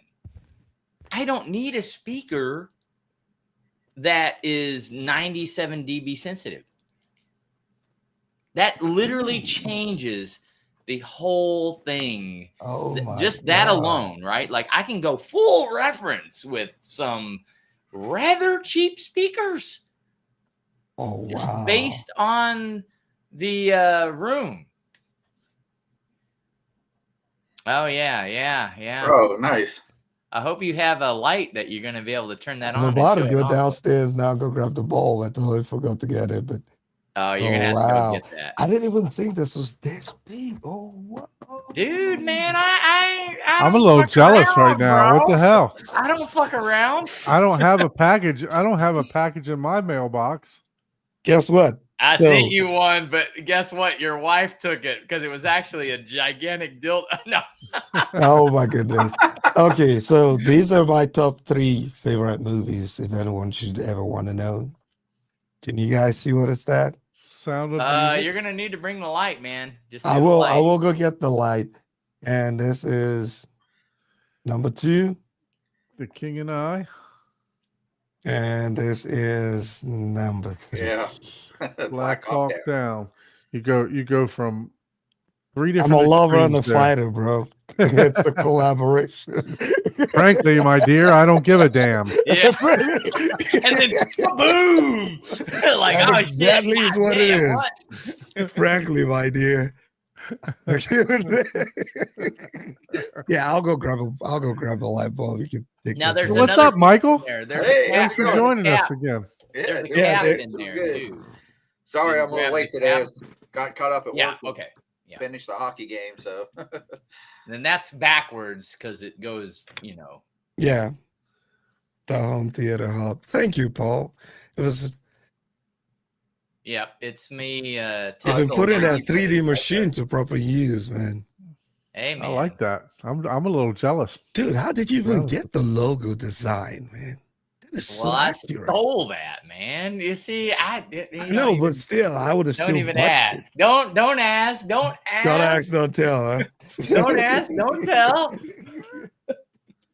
Let me go find a light bulb. Gotta I'll be find a right light back. bulb. I got Gotta one. Gotta see what this thing is. That.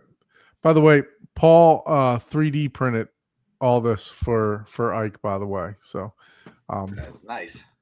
we're gonna check out exactly what it does if here. It gets a different color bulb on it. Yeah, like I know I've shown some of it before on here, but until you see it in person, it's just like I don't even know how that's like. How does that look? So it has so much depth that it's beyond 3D, right? Because you're actually looking at something that has depth, but.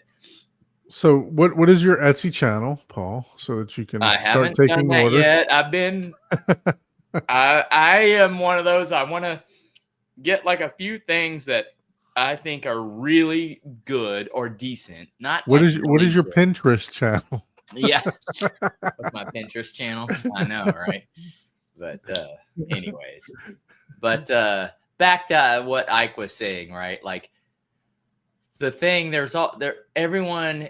If you ask 10 different people what their top 5 questions or requirements or priorities are in a home theater, you're going to get 10 different answers. Well, I think we should propose this question, which I think we've kind of already done when we talked to Abe from 3D Sound, right? This is a guy that designs theaters day in and day out. It's his profession. I like that guy. He's designed award-winning theaters for other integrators that get all the credit, but they behind the scenes he's who designed it for them, right? They just came in and did the work. Again, for him, theme is probably number 1. It's like, okay, you got to tell me, what are you wanting to do? We're gonna have him back on, so we're gonna propose this question to him. He wants to come back on and do some segments, and we welcome him with open arms. I've sent him the link. I've sent him the link, and he knows that he can come on at any time that he wants to. Yeah. But I think we should keep that question for him in our back pocket. He has more experience than I think every YouTuber that's in AV times 100. I think he's got 30 years worth of theater building experience. Yeah, exactly. 25, 30 years, something like that. Yeah. So I don't know what that was. I don't know what that was, but okay. Yeah, like.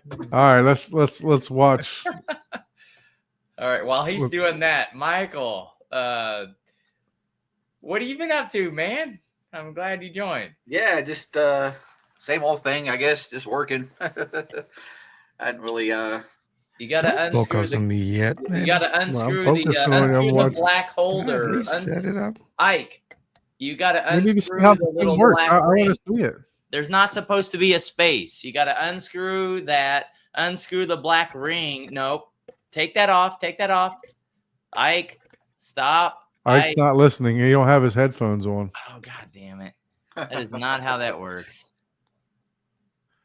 Hey, Ike. Put your Ike. headphones on. Put your Ike. headphones on. Ike. There He's he putting goes. them on. All right. Hey, So Ike. Paul's saying you're assembling this Take incorrectly. the black ring off before you put the bulb in. Oh, nice. Take Okay. the black ring off, and then because that was just to hold it during shipping. Oh, see, you didn't provide shipping instructions. man. I did not because I Oh, figured I could tell you. I didn't know I was going to tell you live. Take that black ring, then put that other thing on there, and then you can kind of line them up to where the light is. And then you got to reach down in there, screw the black ring. No, screw the black ring on. Oh, so it okay now. Yeah, that makes that's what sense. holds the lamp together. Together. Okay. Yeah. I thought it was just to allow it to spin more flexibly, but No. works.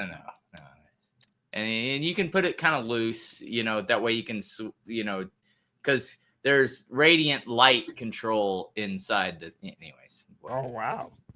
Yeah. And then you screw the light in, then you put the top on, because there's not supposed to be a space between the base and the top. Okay. And if you look down can we get a view of it assembled now? if you instead look of being down reversed? it, make sure that the slots line up to where the most light can go down into the bottom. Okay. Let me plug it in and make sure the bulb works first.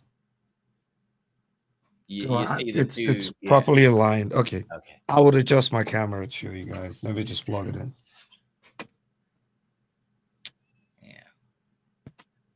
This is a live demonstration And we know what happened. of the friendly gesture to, Don, I'm going to have to do like, I'll make one and I'll have to do like the Sands of Time, like 20 years on one panel.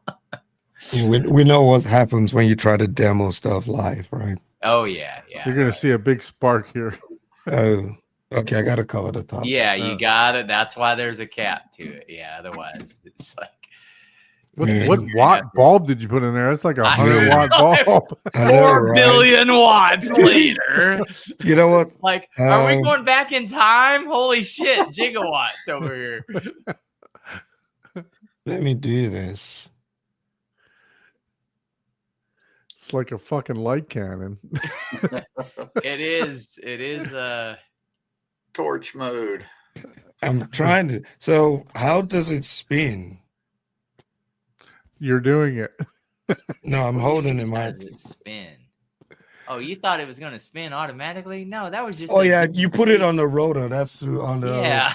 Yeah, that's true. God But damn, yes. dude, I would charge like $100 for that. Like shit. But You thought that shit was gonna spin on its own. Like, hey, wait. But yeah, obviously the light that I put is a very high powered bulb, so you Yeah, probably want to use yeah, a lower you need a watt little bulb. bit Hey, lower. Paul, you need to print that again because he just melted all the interior. I know. I think he is. No, He just melted but- the whole damn thing. But if you put an RGB light bulb, you can imagine what it's gonna look like, and then you could put it on one of those product showcase spinners, and it's just gonna keep rotating. Can you walk really far back? Because I think that it's basically white balance is what's happening here. And the home theater hub looks better, but the other is kind of blown out still. Yeah, that's so white. The home theater hub looks really good at the bottom. I like that. So. Yeah, it's so bright on there. Yeah. No, okay, next year I'll show us the bulb. Yeah, you'll get it. It'll look cool. It'll look cool either way in your theater, especially with a different colored bulb. Yeah, that's what I'm gonna do. I'm gonna put an RGB bulb in it. Paul, can you install a dimmer on this thing? God damn it! I mean, what's wrong? Well, it's the wattage of the bulb that I'm using. It came with it and the bulb that I had. All right. Paul, you didn't think of everything. You need to think of a dimmer and a automatic and an automatic yeah, and an automatic rotation device. Yes, it needs to rotate, Paul. I did my demo so well. He thought it was built into the lamp. No, I asked if you could do it. So I was hoping you surprised me, and that's what I was I thought it was built into this base in there. That's all. No, it looks fantastic though. It does. You can definitely see it. So yes, you can place your order with Paul and get. No, I don't know if he's got his Pinterest store. We already talked about his Pinterest store. Oh yeah, he's selling tampons and Yeah, but this is 3D built, and wow, dude, it is very well built. Tampons, I'd fucking do it right now, dude. I'd be worth more money than a lot of motherfuckers. Ew, I love it, man. Like, this is going behind me. And crochet sweaters. Yeah. But yeah, you can take this off me now. So I know it's washed out on the screen. Is it really washed out? I don't know. No, it is not washed out at all. Oh, okay. As when you're looking so at if I can move back, it is not at all. No, it looks just, so you can see the detail in it. I can see everything, like the mountain, the cloud. think that's just the camera. It is crazy, bro.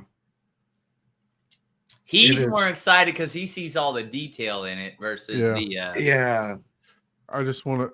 Did you put the it's R? Like doing a projector. Did you put the little R on there? So what now? Is there the little R in the corner over there? The R in the corner. Yeah, for the trademark.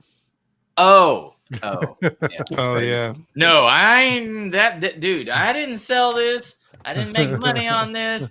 This is Absolutely not something I made money on. I ain't making money off of other people's proprietary stuff. This is just a gift to a friend. Cool. That was a 3D printed gift. Yes. No, that looks fantastic, Paul. It really does.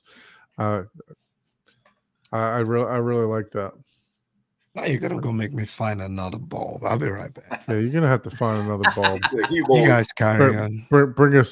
Bring back a. I think something less than 60 watts. He's seeing it in all its detail, and he's like, and again, even whenever I first started doing it, I was like, wow. And there's a person, lithophanemakers.com is the main attributor. He's a NASA engineer.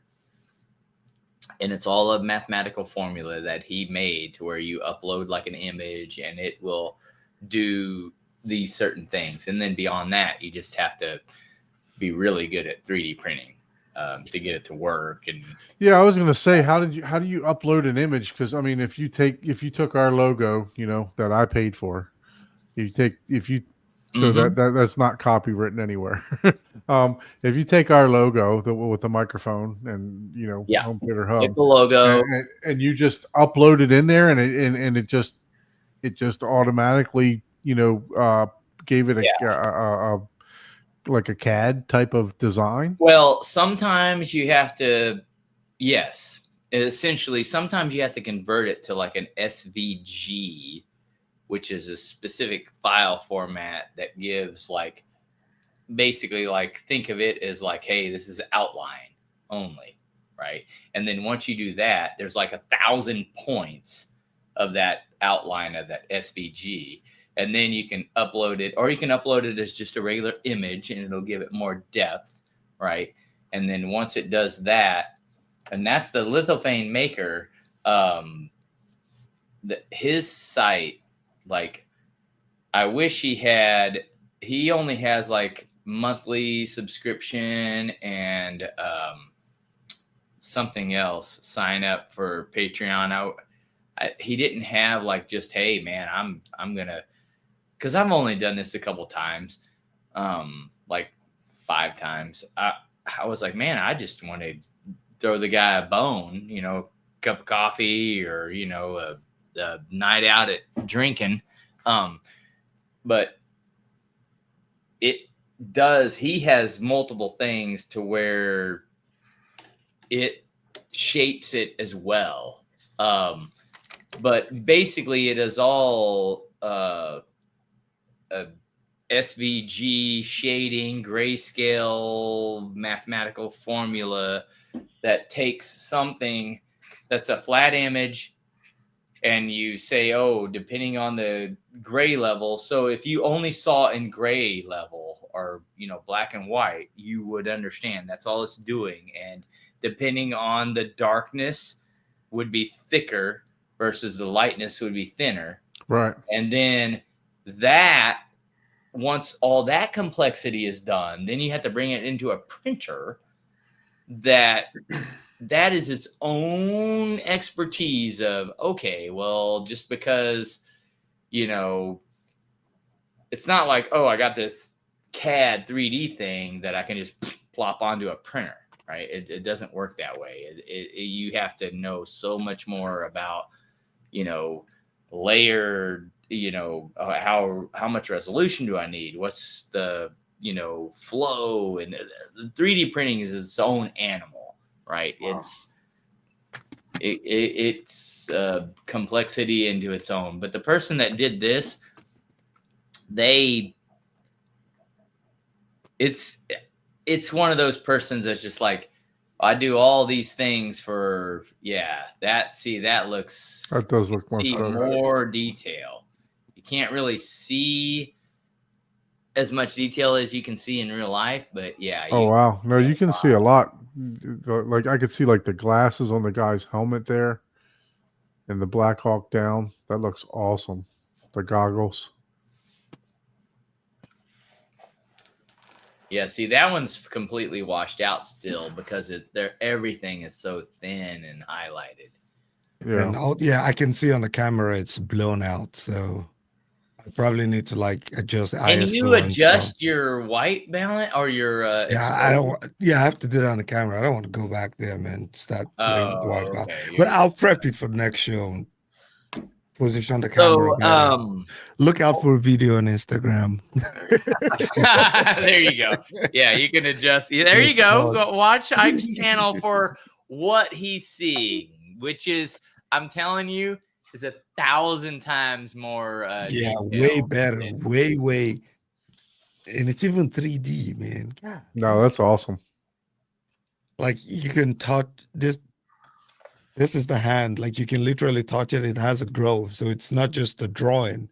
Actually. Yeah, he was just explaining that's it's like thicker. Yeah. To create shadows. Even the faces are popped out. So it's not just a drawing on it's a 3D image, sort of. So it's popping out literally 3D image. Even the gun is literally 3D. Yeah. That looks crazy, good. Man. That really looks good.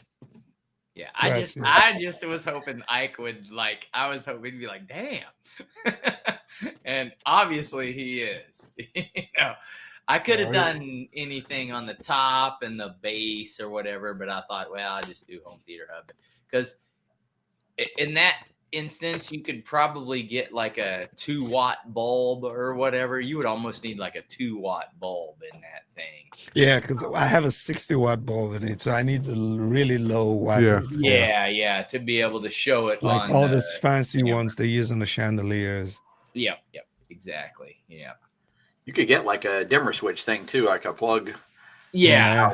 Just get you a little battery operated LED and drop it. Dude, I just have Govee lights where you can brightness 1%. Yeah. That's what I do with the ones I have. Yeah, Paul, can you design these with an LED, dimmable LED already built in? Well, yeah, as long as you buy the Gobi light. Yeah. Look at Don trying to one up my design now, man. He's like, I'm hoping my order. Let me put my order in. Solar powered. What 3 movies would you put on there? I want to get one of the. There's ones that have like the smoke lube that'll. What 3 movies? I'm gonna. What 3 movies would you put Don on there? one, and it's gonna be like. What 3 movies would you put on there if Paul were to build one for you? Let us know in the comments.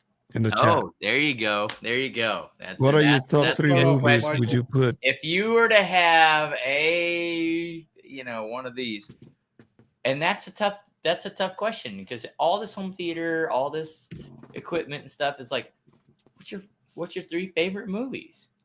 Right? Wow, Michael. What's your three favorite? Go with favorite movie. Well, okay, it doesn't even have to be favorite. It's like, hey, if you were to have that lamp that you couldn't see the detail in it necessarily, but that had 3 different images on it, what would be the 3 poster art? What's 3 of your top poster arts? Because sometimes the movie isn't necessarily, sometimes movie has a way better poster art than the movie itself, right? Like marketing. Classic. Yeah, that's how I buy my movie posters. If it doesn't have good movie poster art, even if I like the movie, like I don't buy it. I'm like, yeah, it doesn't have good poster. Like I'll just skip it. Definitely gotta get the ones with the nice poster art that look good on the. On the wall. I'd say my favorite movie is. It's got a little bit of horror. I think I was most excited about the whole Quiet Place series. So I think that's probably for like a horror type of it's not even horror. No, that was just like, hey, not genre related. Like if you had a lamp in the corner, it's just an accent piece. Yeah, I was really I couldn't wait for the second one and I couldn't wait for the third one. Yeah, when so you would have out, Quiet Place. You got to choose 2 others. What would be the dude? Probably I have like all of them over here. Yeah, like it's hard to narrow them down. It is. Yes. Let me. You know what? Hold on. I like Saving Private Ryan. Yep, I like that too. Yeah, I really enjoy that movie. Apocalypse Now is definitely up there for me. Yeah. All right. I'm gonna show maybe. I don't know. I'm gonna see. I gotta move some lights around. I'm not as. Can you not do yours with a 100-watt bulb? Yes, I can limit it with maybe. Let's see here. Oh, hold on. You know what, Don? It's more complete than the home theater. I'm just jealous that you got one and I don't. So I gotta give you shit. Go open a drink, man. You'll be fine. Drink, okay. Oh, see, it's not quite. Yeah, it's not doing it here either. There we go. You can focus see, now. That looks good. It's not quite doing it though. Let's see here. Can you change the light? The color? Is it RGB? No, this is an RGB. But you got, you see? Yeah, that looks good. Okay, hold on. I mean, I enjoy Ready Player One. I think I enjoy that as a demo scene the most. Yeah, dude. See, that's but not. I mean, it's a see. Good This movie. is one of my defects. See the detail in it. How it's like. Hold on, let me see if I can do this. I mean, the face looks phenomenal.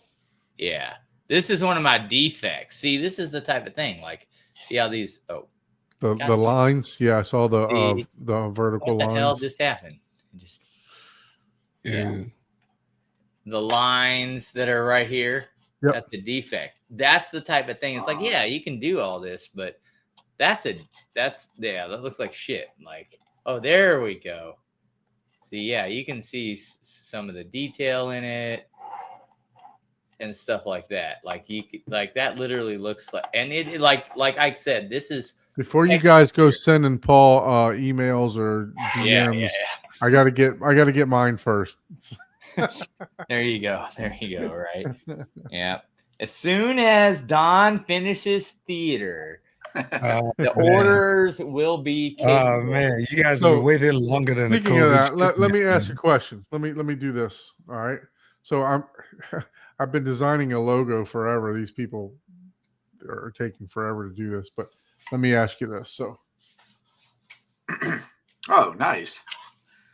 Yeah, it looks good, man. Looks very Miami. Yep. That is absolutely man. What's this TV show, man, that was in Miami where the guy was like a secret agent? Miami Vice? Is it Miami Vice? It was like a comedy action type TV show. So do you like the white lettering or the black lettering? Can you go back to the black one? Yeah, go back to the black real quick. I didn't even realize that one was black. If you didn't tell me, I would tell the difference. I like the black better. The black is better. Yeah, matches I like the black palm tree better there. too. And then how about this one? Combination. Ah. Mm. Yeah. But I'll go with the black one, the first one. Yeah, same here. Let me do this real quick. Hold on. Let me go to camera. Let me go to. And please hit the like button, guys. I'm going to unmirror my.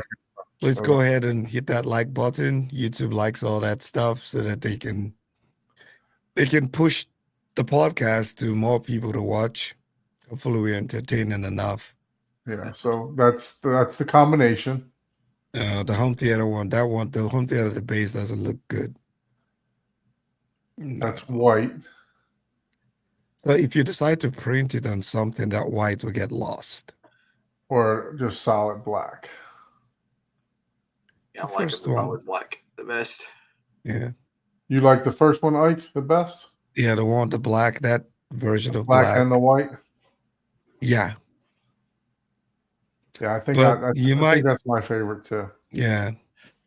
All right, show me. I don't like that one. What's the other one? All right, so this is a combination of black and white lettering.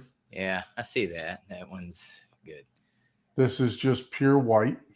Are you gonna print that and put it like in a home theater, like on the door or something? I don't see the horizon on that one. And this is all black. Oh, I see. I like that one the best, to be honest. I'm with because the sun is, even though that's supposed to be the O, in the white, you just think you're missing it. On that, you see and know that it's purposely. Now, do you have that one with black with home theater in white, like all the black lettering? No, without the outline though. I would take the outline away from that. Oh, take the white outline out of the horizon. Yeah, I'd have to send it back for them. I'm as you can see, that's revision number 13. So I'm well past my $40 that I spent with them to get this done. Rich, that's what I was trying to figure out. Bun, that was the TV show. What's the TV show? Perfecto. Yeah, I think I do like this one the best. Where he was like a former. I like that one. It was a former CIA who had his cover blown. It's the horizon. Simplicity, man. Yeah. Look at Rich, man. Rich on his TV and honestly, show game, man. It's a little bit oranger than what's showing up on the camera here too. Okay. So. You should print that and put it in the home theater somewhere. Yeah. Like on the wall or something, or the door. Like send when you're walking in. Send me the image, and I can send you a. Yeah, thanks, Rich. That's what I was trying to remember. I won't send you a lamp. I'll send you something else. Now you got to send them the same one, man. Because no, if you one up me, man, I'm driving down to Kansas City, man. Well, that's up. So if you drive down, you'd have difficulty getting to Kansas City. I was gonna say, come on. I know them Texas drivers. They don't. Once you get to that first quarter-inch of ice, you'll be like, "Whoa, I'm turning around. I'm back." You're like, "Whoa." I mean, if you're coming from Oklahoma, yeah, pretty much. Oh yeah, it's a straight shot. You're 12 hours, 12-hour drive. 10 hour, maybe 10 hour drive. Wow. 8.5, 9 hours. I don't know. You know, Well, it depends on if you wear a diaper or not, I guess. You know? Yeah. So just to give you guys a schedule, You driving straight through or what, man? just to give you guys a schedule. Unfortunately, our guest couldn't make it. We were supposed to have Mr. Tony on, but unfortunately, Build Montage, he couldn't make it. He had something come up, so we apologize for that, announcing that. But we do have scheduled guests for the next couple weeks. So I'm not going to make announcements of who it is. Yeah, don't jinx every time we do. Every time you announce it, it's I think we got three guests in a row for the next couple weeks. So, and then obviously we got to reschedule. We got guest A, B, and C. I have somebody that's going to come on to talk about building boxes for subwoofers. So DIY boxes. We just got to find a good time for them. We also have upcoming. We'll give you some teasers. We also have some YouTube personalities. And then obviously we got to reschedule Tony from Build Montage too. Yeah, and it might have to be because with Australia, right? Australia is almost a day ahead of us, so it would have been Friday afternoon, right? So right now it's almost 3:00 his time. So and he had to go into the office, so there was no way you want to live stream from the office. So we might have to work something out, Yeah, no. Also, if we need to accommodate, we probably can. If we have to do it on a weekend, then or something like that. I also have 2 other, guests, but they're in the UK. It's the same thing, right? Right now it's almost 3 a.m. for them, so we're kind of gonna have to work something. Yeah, either we just record and record or do it on the weekend, and hopefully you guys we can just play it at our normal time. We could do, but we just record it it live on another time, and then replay it during the standard live time, and then talk about it. Can you do that? Can you have like? Well, I know you can, but is it simple enough to have the like, hey, I recorded something, and then you literally live stream that, and then 4 people be down below with the live stream. I think you just set it as a premiere. You just set it. No, you can you can play it, right? So you can play it as a video file, and then we can just adjust the layout. So Paul is saying play it while we are also live. Like you're sharing something. Is it simple enough to do that? Because then I don't know. I'm having problems. I don't know with bandwidth or something. I don't know. Because you're still cutting out for me again this week. Yeah. So I don't. Yeah. I don't know it's why. Personal at this point, man. That dude, that's some sort of weird thing. And I made sure that today that it was hardwired, and I'm getting 5 gigs. So I don't know why.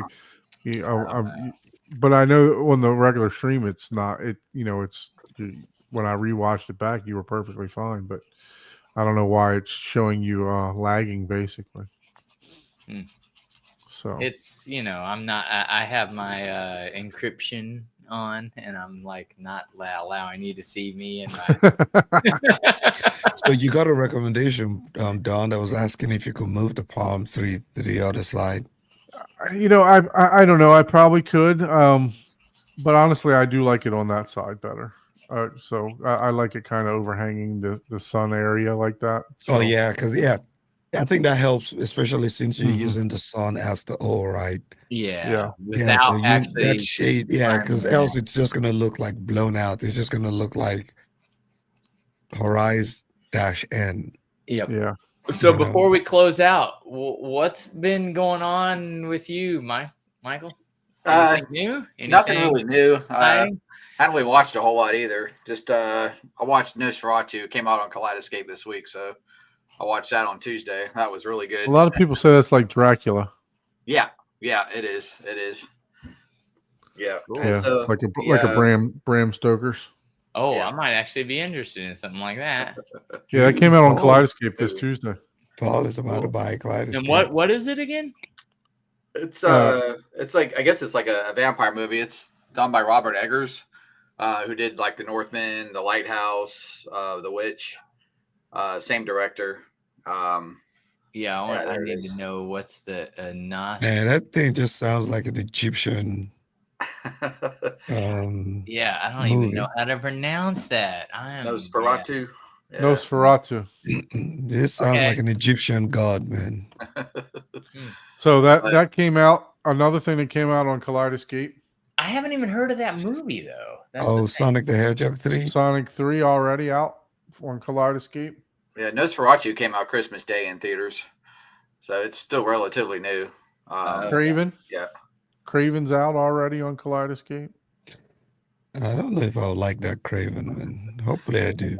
Yeah, those Kill Bills came out in 4K on Kaleidoscape. Yeah. Yep. Oh, ooh, damn. Man, Kill Bill looks really good as is. I don't even know why it needs a 4K. Yeah, I did the upgrade on that. Everybody thinks. I was like, God damn! Every time I watch it, I have to remind myself it's not even 4K. Hey, kick Michael off. He just spent money. Like, God damn it! Well, I had the HDs on Kaleidoscape. They, let you upgrade for $5. I think it's like $4.92. Hey, there's a big advantage of that because I'm gonna have to buy the freaking discs the way I do it. Yeah. Yeah, the disc is out on Amazon, right? So I have thought, and the only reason pre-order or whatever, it had impact because I literally, as I'm watching the whole Star Wars saga, I only have the one more left. I was like, man, I should watch Kill Bill again. That is it's actually out of stock at Amazon, man. Oh wow. So what I did was I don't know if I ever told you guys, but I have an older Samsung. It's one of the first 4K Samsung TVs. It's either 60 or 65 inch, and that's what I have in my bedroom. And that TV has 3D. Oh wow. So what I did was I got the new. Remember I showed you guys that I had the Deadpool Wolverine last week? Yeah. I watched that on my TV up in the bedroom, and I tell you what, the 3D was so crisp. I could not believe it. It was so crisp. It was so good. And what I did was I took these headphones, the Focal Batiste, and I connected them Bluetooth. Oh, and wow. I've never, listened to anything other than just this stream on these headphones. And I tell you what, I was totally impressed. So the home theater that I visited this weekend, we got to try out the 3D and with the glasses, and we did the Flights of Legend and some of those 3D. There's this one about the bike. Is it Nitro Circus? Dude, I'm buying 3D glasses. I was just waiting to get paid so I can buy some. I am buying some 3D glasses tonight. That experience with the Legend of the Flights, where they're showing you how they build the Boeings and everything, and it's just like this stuff was just coming to you. It's like you can grab those planes. You can basically look through the windows in the cockpit and see. I don't know how it was amazing, man. I'm like, nah, my kids have to experience this. So I'm definitely bringing 3D glasses. Yeah, no, I experienced it this weekend, and it brought back the nostalgia. I was like, man, I need this, man. So definitely, like the Legend of the Flight, and then the Nitro Circus, which is like the bike racing stuff. Mm-hmm. Man, it was fantastic. It's a different feeling. That makes sense. And the only issue I will say with 3D is a lot of times the discs don't have the best Atmos mix. So you have to.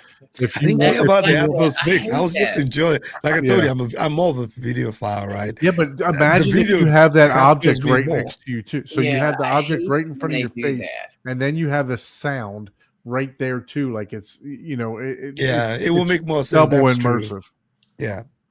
But many of them are just like on regular Blu-ray, right? So and they're like older. But man, it was really, really fun. I was like, I'm glad I have a projector that can do 3D. Let me go get some glasses, man. Mm-hmm. So you got to buy the emitter too. You know that, right? You got to buy the emitter. Yeah, I was gonna ask you, which is there a particular one? No, it's just the one on the JVC website. It's like $200 or something like that. Okay. And you don't have to buy the JVC glasses if you don't want to. No, I'm not buying the JVC I don't glasses. even know what you're talking I about. I bought two sets of them just because I wanted to see the difference between the JVC. An emitter? What's an emitter? So it syncs with the glasses. It does like a shutter with the glasses. Okay, that makes more sense. I was like, what are you talking? Okay, it's a sinker. They call it an emitter. Yeah, that makes more sense. Yeah, so man. You have active glasses, and you need the emitter. But do you need active glasses? Do you have to have active glasses? You have to read. I don't remember which one it is. Because the ones we tried this weekend, he said they were not active glasses. Which projector did he have? He had the NZ8, and I took a picture of the. I think there's RF and the difference is RF and something else. I can't remember. These were the glasses he had. He had the high shock. Okay. I've not used those. Yeah, those are the ones he had, and he has the NZ8. So I took a picture of it so I could look for it. But and he specifically said they were not active. And then there's also the expand. The expand. That's what I have. Okay. See, it should say RF or RFX1. Yeah, RF. Yeah, so they're the RF. So there's different ones, RF and something else. I forgot what the other glasses were. Yeah. So. Yeah, but I know you didn't mention the emitter, but yeah, you definitely need the emitter for JVCs. Yes. Well, is the RF? Is that the like radio frequency glasses? Yes. Okay, that's so. Any RF glasses need a radio frequency to sync with the 3D, right? Now, how does the emitter connect? I'm getting ready to pull it up now. Okay. So that we can look at it. Okay. I see it. Dream Media has it. $99. It's very, very inexpensive. So yeah, it's just something that you have to sync the glasses and the flicker rate, because the RF glasses they do like a color, like I don't know that there's a lot of color or anything going on there. So where do you plug that in? In the back panel. Okay. There's a port for it there. Yeah, because you don't need those for televisions, eh? RF signal for my glasses, they sync to my television and it shows that they sync. Okay. Oh, that's interesting. So RF signal ensures less drop off. You have to have active glasses though, right? And those glasses are powered, right? Yeah, they're RF. Yeah. You have that's a different, like the lens themselves do something. And I don't know what it is because I can't see 3D, so I've never really looked at it. But it probably does some sort of like color, like swapping or changing, or maybe like luminance level or something to where it's just like shading or doing something to where you can see the 3D more accurately or with more contrast. Again, this is me like no clue what this is. I'm just like, oh yeah, I knew there was active glasses and I didn't know how it worked. It was like, oh, but this makes sense. So there's a transmitter that syncs what the glasses do. Mm-hmm. So, and at that point, I'm just like, I don't know. How do you see 3D, right? Like your non-active glasses are like old school glasses are, you got a red and a blue lens, right? And you got red and blue halo around everything. And then the lenses with your left and the right eye makes it look 3D when they show the red versus the blue, and they specifically decide where that red and blue halo goes, and it makes it look like it's popping out versus. So I put a link to the high shock in the chat. Since you're already sharing, Don, you could just pull that up. I want to see if that's pretty cool though. But it looks like they're active too. I would be curious. I don't know that I've ever had active glasses on. I would want to know if that would change how I see, or if there's any perspective and difference in 3D. See, on something like that, they're active. Yeah, they're active. I just saw that. Yeah. Yeah, active 3D glass. That's probably the one I'll go for because that's the one I tried. I think I really liked it. I have the expands too, so I may try to buy a pair of these too to see the difference. So scroll up. Let me see the glasses again. How in the world? Oh, okay, I see. I was like, where are all the electronic? Okay, I see. They're right in that middle compartment. The forehead piece. Yeah, that makes sense. That's cool. And I don't know. I don't know what it does. I don't know how the active glasses. I don't know if it changes the shade or Here we go. Let's see. So what is the difference between active and passive 3D glasses? As much as I like 3D, I don't think I don't know if I would enjoy watching a 3-hour movie like the Avatar movies in 3D, like sit down there and watch it for 3 hours. I don't know. I'll probably get dizzy. So this is from Sony. Active 3D glasses are made like LCD shutter lenses that run on battery. 3D video footage is presented at 120 times per second. A left image and a right image flickers on the screen. Perfect coordination. Okay. So is what it's doing is it is creating a reflective image that makes you not see versus see. It still has the gradients of the light, but it's essentially blinding you, unblinding you, blinding you, unblinding you, and then either doing it like this or like this, probably like this, to sync what it's seeing with the image. And that gives you a no different than if you had one of those, how you do the little flipper book, right? You're like and you see like motion, right? It's just like how the original cartoons used drawings, right? And they just use the camera motion to animate they're it. Doing different drawings at different, like it's giving you this versus like if I instantly went, I don't even know if I can do this like quickly. I could do like, because if you take a look at it, the same hand, right? If I could have the same hand, you would feel like, oh shoot, that's coming out at me.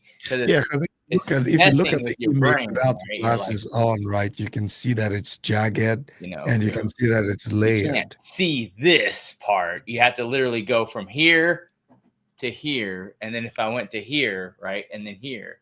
Yeah, and it's saying that quickly, your brain would be like, oh, that's coming out at me. Saying that the passive glasses use polarization to Okay, yeah. And that's the old school way. So that's literally like got like two different polarized lenses, dark versus light. That's why when I wear those. Yeah, but I can tell you what. Regular. I was super impressed with the clarity.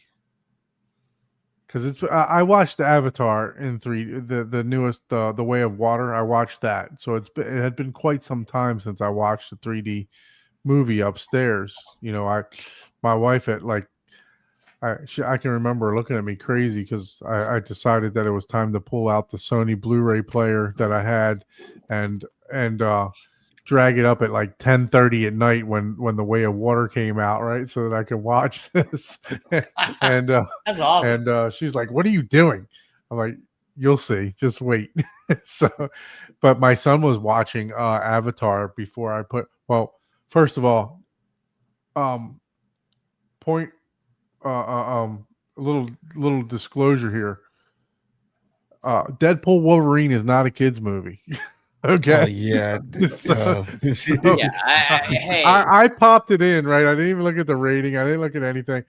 First thing I see is, and this is a spoiler alert, freaking the Deadpool smashing on Wolverine in his grave saying, "Son of a bitch," It's like and he's dropping F-bombs like right away. And I'm like, oh my, okay, turn this off. Let's put the Way of Water on.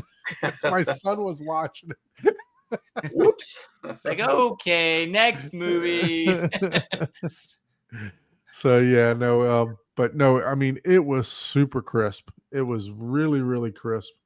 And I enjoyed it. I didn't watch the whole movie because it was late. I was falling asleep. But from what I did watch and listen to on these headphones, man, I don't know. I don't know. I could almost just listen on these headphones and enjoy myself watching a movie on the TV. The Avatar is too long of a movie with my regular eyes. I don't even know if with 3D I would make it to half the movie. Like, Way of Water is a long one. That's for I'm sure. already burnt out, man. Yeah. The glasses will be watching me. But if you got more to talk about 3D, why don't you come on the show? If you'd like to be a guest on the show, please send us an email to hometheaterhublive@gmail.com. And as Ike said earlier, like, share, subscribe, select the bell notification to be notified of all upcoming events. If you would like to purchase